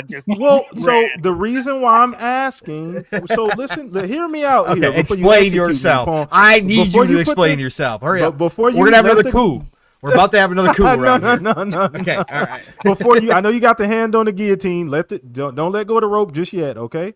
But the reason is just because Battlefield is in such a good space right now. I know there's some people that are kind of in the middle, but I just mean it's seemingly they've gotten just about everything right. They're doing their job as far as listening to everybody. This is about the most complete Battlefield we've seen in a very long time. The beta went very well for most people. I know there were complaints about maps and things, but those are easily fixable, and we already knew those things were coming.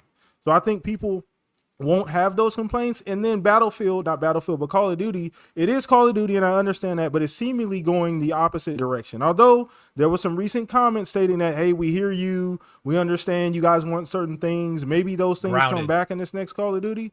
Grounded, right? They don't want all of the extra stuff and space and I don't know, all the characters and Beavis and Butthead like skins. That. Yeah, Nicki Minaj, all this other stuff. They don't want necessarily all of that stuff. But that's kind of where that spurns from. Now, I mean, Call of Duty in a bad year usually sells 20 million, but I'm just saying, is there a chance that Battlefield surpasses it at all? No, there's not. I will never say never because only Sith deal in absolutes, but let's put this at 0.1%, okay?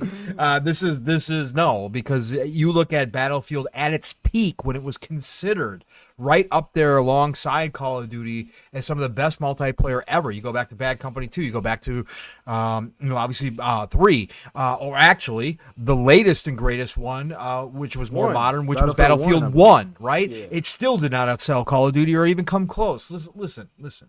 Call of Duty is going to, it's a juggernaut it's a juggernaut for a reason. In its off years, it is still a juggernaut. It does not matter. For all the people that bitch and complain, they all come back again. All the streamers love Call of Duty. Listen, Battlefield just took out one of the things that was getting Call of Duty players to come play Battlefield in the beta, was the movement. They just trimmed the movement and said that's not going to happen in our launch game, because we're not going to have Call of Duty movement in our game. And you saw the uproar from the Call of Duty players who were actually, honestly, the streamers who were enjoying Battlefield because the movement was there and they could pull off their freaking 360 trick shot. Oh my God, look at me. Stuff that is now taken out. They're not going to be able to do the sliding jump bullshit, all that kind of stuff, right?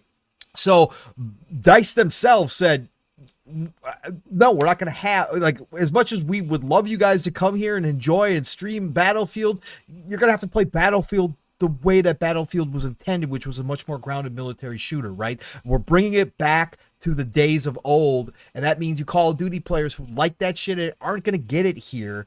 And so when they made that decision, that told me they were serious about everything they've been saying. So no, what I've said all along, PTK, is that can they grab a portion of the market? Yes, they can grab a portion of the market. Can they? Well, it's already happened. I made the tweet right after Call of Duty posted about the skins not carrying forward and saying, hey, we heard you guys. I said a freaking beta caused them to flinch. A beta caused the Call of Duty team to flinch. This is the competition that we have been missing now for over a decade, since Battlefield hasn't been able to pull its head out of its own ass, right? So this is this is what competition does. A freaking beta made the devs over at Call of Duty flinch and say, okay, well, yeah, we're done with the crazy skins this time going forward, right? We'll see how long that lasts, but the fact that they put out a public statement and it was real says everything you need to know about what that Battlefield beta did and what it can do. It can take a piece of the pie. It will bring back the Battlefield heads, the old folks, back to the game again, and some of the new people who were trying it for the first time saying, holy shit, this is what we've been missing this entire time? Absolutely. And if they get the Battle Royale part right, and that can cause some waves, they'll pull a little bit more people from there. I think that they can pull in 10, 12, maybe 15 million this time around. Maybe again, World War One. World War One wasn't even a game. World War One did sell 20, right? So 25. 25, right? So I think, but that was over time. I think that the first year, Battlefield could do 10, 12, 15 million first year this time around, which would be massive if they pull that off. Like that's a Zampella comeback completely. Like, I know EA heads want 100 million players, but okay. Anyways, whatever. I'm just saying, if he pulls down that in the first year and they start building the content, and then you got the portal also being built with people putting custom games in there, and you got the Battle Royale in a good spot, well, now we can start talking, right? Now we can start talking year 2. What's your total numbers going to look like? You're going to pull in 20 million. You're going to pull in 30 million at that point, right? Are you going to get above what anything Battlefield has done in the past? Yeah, I think they could potentially do that. Is it going to outsell Call of Duty overall? No, it still won't outsell Call of Duty. I don't think so. Good point. I mean, listen, I understand. Not even in a snapshot, like on the launch hour 6 or something. Fuzzy, I wish, because you know what that would do to the Call of Duty team if that even happened for like a minute. Like, even if it was a day. Like they pulled ahead and they outsold Call of Duty day 1. Like, that would still cause that team panic over there. Yeah. Like, it literally would, which is what I think they need personally. But that's just I enjoy Call of Duty. I do enjoy Call of Duty. But they need some panic. They haven't had any panic for a very long time. Yeah, they're very much Madden at this point. You know what I mean? They're just kind of resting on their laurels and just trying things at this point. Not whether it doesn't even matter whether it works or not. That's not the point. We just need to try it. We're gonna get the money anyway. Like, people are here anyway. Let's just try it anyway. So I do. So I agree with you on that. I mean, it's a this Call of Duty is just so entrenched. No matter how, every year it's like, this is the worst Call of Duty, you know what I mean? The last few years, and then it just still 20 million, 25 million, 30 million, 28 million. It's like, well, how bad is it really? You know what I mean? People are just entrenched. But yeah, this is probably their best. I think that's why Battlefield 1 did so well. That, for whatever reason, that year Call of Duty was really bad. I think that year Battlefield 1, because I believe it was the most disliked trailer ever in like YouTube history at the time. That trailer for that specific COD, the year Battlefield 1 came out, and that's part of the reason why Battlefield 1 did so well as well, too, amongst various other reasons. But Cork and Fuzz, I want to ask you guys, too, the same thing I asked him. I mean, I know he's made a great, compelling point as to why it probably won't, but just spitballing, we're already in speculation town here, man. So... Yeah. So I think Pong's right. You know, I mean, you have somebody like, I call him Yikes Ybarra, because like a lot of his takes are just like, yikes. You know, so Yikes Ybarra was like, oh, look at woman, you know, he started posting all this stuff because, you know, he's the bitter ex-girlfriend of Xbox. He's, you know, and then you look at the trailers, like, and you go back and look at the new Call of Duty trailer that they pushed out, and 20 million it or something just in like 2 days. Yeah, it destroyed the Battlefield trailer that everybody he was hyping up, and the player count. I think sales wise, it's going to be a lot closer, only because of the Game Pass bag. You know, that's gonna cannibalize some sales there on the Xbox. So I don't think there's going to be such a stark difference as far as sales go. True. As far as player count goes. I didn't think about that again. So Jasper, he put that in the comments too, and I it's a forgot fair to point. mention it. It's a fair point. point. No, Jasper, shout out to Jasper. He's in the comments. He mentioned that. He said, don't forget COD's in Game Pass. It's a fair point. Well. I do forget that. It will. So I think sales wise, there won't be a difference, or I don't think there'll be such a massive difference. There's going to be a difference for sure, and Call of Duty is going to win that difference. I think player count, though, I think that's where you're going to see a lot of people, you know, because Call of Duty's ran the narrative for so long. You're going to get people, like even Pong said, you're going to get people that jump in from Call of Duty to Battlefield, and they're like, wait, I can't bunny jump 100 times and 360 no scope people. Like, what is this? Like, yeah, well, this is trash gameplay. What is this? You know, and they'll jump back to Call of Duty, which is a little bit more arcadey and fun for them. You know, in that style. So I think you're definitely going to get a little bit more of the people that are, you know, are older grounded first person shooters, you know, that are used to that Battlefield. Maybe some might transition over, or who knows, maybe with the rumored Battlefield, you know, battle royale mode. Yeah, maybe that might be the way to get people away from Call of Duty into the Battlefield, and then they'll kind of just slowly get used to how Battlefield is. Who knows? But yeah, overall, I don't think there's going to be Call of Duty such a massive beast right now. It's going to take Battlefield a lot of work to climb that hill and build up that trust again with the community, with gamers, and kind of really show. It's going to take a couple of games, even maybe 3 or 4 games for them to finally, you know, if they do things right and Call of Duty just still rests on its laurels, you know, where they'll to see it stable out a little bit more to where it's a little bit more even territory. It's gonna take a lot of work for Battlefield to hit that level. Yeah, no, you're right. I mean, I think it does, like you said, it's just there's a difference. But this year, and like you said, player count might be where it's at, and it's already made an impact on Call of Duty, like Pong brought up, right? Like there was enough energy behind, enough positivity and energy behind the beta to actually, you know, push COD and say, you know what, we might need to take a second look. Like you said, flinch, right? Take a second look at what we're doing, where we're going. We might need to start making some tweaks and changes to this gameplay just to make sure we're where we need to be. Because you never know how people are going to respond to Battlefield. Maybe it blows the fuck up, you know what I mean? Maybe it sells 20 million the first year, right? Like, you just never know how this is going to play out. So they do have much more momentum this time around, I would say, Cork, than any other, at least the last few versions of Battlefield. I think this is probably their best opportunity, even better than the one they had back when Battlefield 1 came out, because that was a World War I game. It was a little different. This is a little more modern. People are more used to the 3 and 4 style. People kind of wanted that to come back versus, you know, riding around on horses with sabers and stuff and killing people. But I want to get to you too, Fuzz, before we wrap the show up on this last little topic here. Go ahead, brother. No, I think maybe in a small snapshot. Like I'm trying to figure with whether it's in the first 6 hours or after the first 10 hours, because you also have that free trial thing for EA Play as well with Game Pass. I think it could do it in a snapshot, but overall, I think Call of Duty edges it out because I remember for years the office I worked at, it was like 60 of us or 60 plus of us there would play Call of Duty. And you would hear every so often, oh, this Call of Duty sucks. But what are they playing that night? Call of Duty. What are they picking up on pre-order next year? Call of Duty. So it's like it doesn't matter how bad Call of Duty is, they're still going to buy it until they don't. But I think Call of Duty basically has to kill itself before people stop buying it. And I don't think they're close enough to that point where, Battlefield could really take that crown from them. Will Battlefield possibly reach 20 million in sales on this copy? I think it's quite possible. But I also have a gut feeling that Call of Duty, even with Game Pass, will do 25 to 30 million copies easy.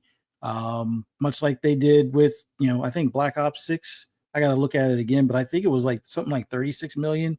And it was like, oh, I guess, Game Pass doesn't really kill sales for it type of thing. But yeah, if you cherry pick a snapshot of time, it'll probably outdo it. But then after all the people get off from work that always play Call of Duty, they'll wind up, surpassing Battlefield at that point. But it's going to be a lot closer, much like what Pong said. The competition, like that's what we should all be cheering and encouraging and enjoying.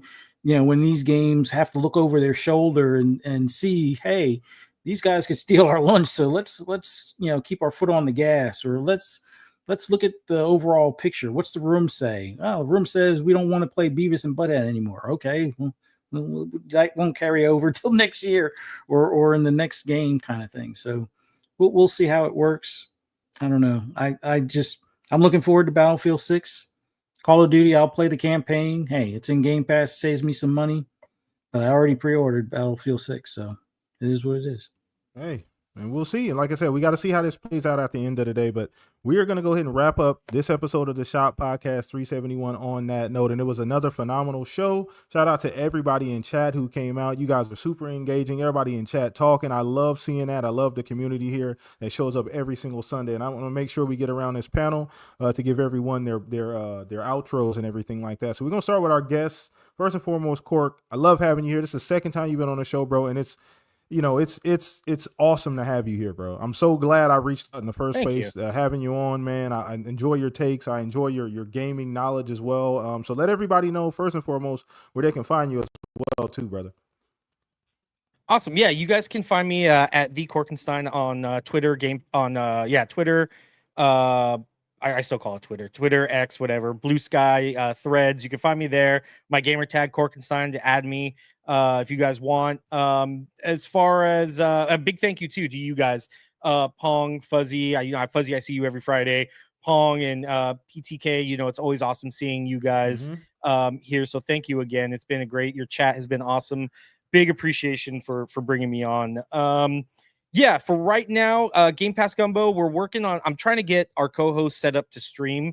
We just switched to Streamlabs, their Service Ultra. We were on EV Mux, so that's kind of been, we're trying to migrate everything over on how we're going to do this, because Streamlabs offers a little bit more flexibility, because you can stream from your own console, things like that. So I'm trying to get that set up for the guys to produce a little bit more content regularly. As far as Game Pass Gumbo podcast, we'll see. Usually it's just kind of something that pops up. It's a little bit of a niche when something big on Game Pass kind of releases. We may do like a Hollow Knight Silk Song episode. We're just trying to get our schedules all aligned. But yeah, follow me there. We do have Xbox Talks, which has still been on hiatus since we a while back, one of our panel members passed away. He was a fellow mod of the Xbox subreddit, so that is kind of up in the air, because him and I were the only two kind of managing that channel. So I may revamp that into Korkenstein Gaming. That way we don't lose the subscriber base, and we could still do the same thing that we've always done, kind of had podcasts and reviews and previews and things like that when we get them. But yeah, so either follow me on Xbox Talks or Game Pass Gumbo. Yeah, appreciate you, man. Appreciate you. And like I said before, you guys go show some love to Cork. All that information is down in the description below, man. Great gamer, great content creator as well. Please go support. No problem, brother. Please go support the community he has built and everything he has going on over there. So appreciate you once again, Cork. This will not be the last time you're on here, as you can see. I will be reaching back out to you, man. So just good times, man. Love having you here, man. So let me get to my brothers as well. First and foremost, Pong. Love having you back. Missed you last week, and we can feel it. The chat can feel it. You know, there's a certain level of energy here that's here when you're like a baseline when you're here. So appreciate always having you here, man. Glad everything worked out as far as, you know, in the home and everything else you got going on. Know you're super busy, but always appreciate you making time for the show every Sunday, bro. But let everybody know where they can find you. Yeah, no, it was great to be back. Like I said at the beginning of the show, I miss it when I'm not here. No matter what I got going on, I still miss it. So I miss talking to you guys. So great week to come back, obviously, with Corkenstein here. Cork, always love your opinions, brother, and always love your knowledge that you bring to the table. So thank you for giving us your time to join us tonight on the show. But yeah, Fuzzy and PTK brothers, definitely miss you guys, and it was good to hear both of you again and to spend some time here. And chat, you guys are absolutely freaking incredible for coming out and supporting all, not the show, but all the shows that you guys do. Again, a lot of the familiar faces. Really good to see a lot of you always coming in here and stopping by and saying hi. And if you're listening to us in the future, we love you just as much. It's nothing but respect for the support that you give us. So thank you all. You guys know how to find me, Pongsoul everywhere. Follow me, I'll follow you back. And yeah, so I'm dwindling down on shows, folks. So this is kind of happening. So I'm you know, obviously really the ones I've got left are very precious. So here we go. Thursdays. I'm over at the Fun Speculation Network with the one and only Mav over there for the Not PM and the PM supersized Fun Spec Family Speculation Town showdown on a Thursday night, whatever you want to call it. We don't have an official name, but it's me and Matt, but the rest of the family shows up. So whoever can be there, Jasper, Fuzzy, Steele's rolled on through, are all welcome on Thursday night. So it starts at 8 p.m. Eastern, 7 o'clock Central Time. Be there for that. And then, of course, 9 p.m. Eastern, 8 o'clock Central Time now, right? Yeah, that's what we're at on Thursday night. So that's over at the Fun Speculation channel. Of course, Mav took off this past Thursday to watch his Cowboys lose, which I told him was going to happen. But anyways, you know, he had to do that. So right, we don't even need it. Ray Charles could have saw that. So yeah, we don't even need to. Right, exactly. But anyways, he had to do it. So anyways, but we'll be back this Thursday. And then for anybody who doesn't know, I'll just say it here so you all know. If you haven't heard, we put posts out. Steele and I had our last show for we don't know how long yesterday for Living Split Screen on Saturday. So we are in a hiatus as of right now. Steele has a ton of stuff going on. I have a ton of stuff going on. I was going to wind up taking some weekends off as we go through the rest of this year.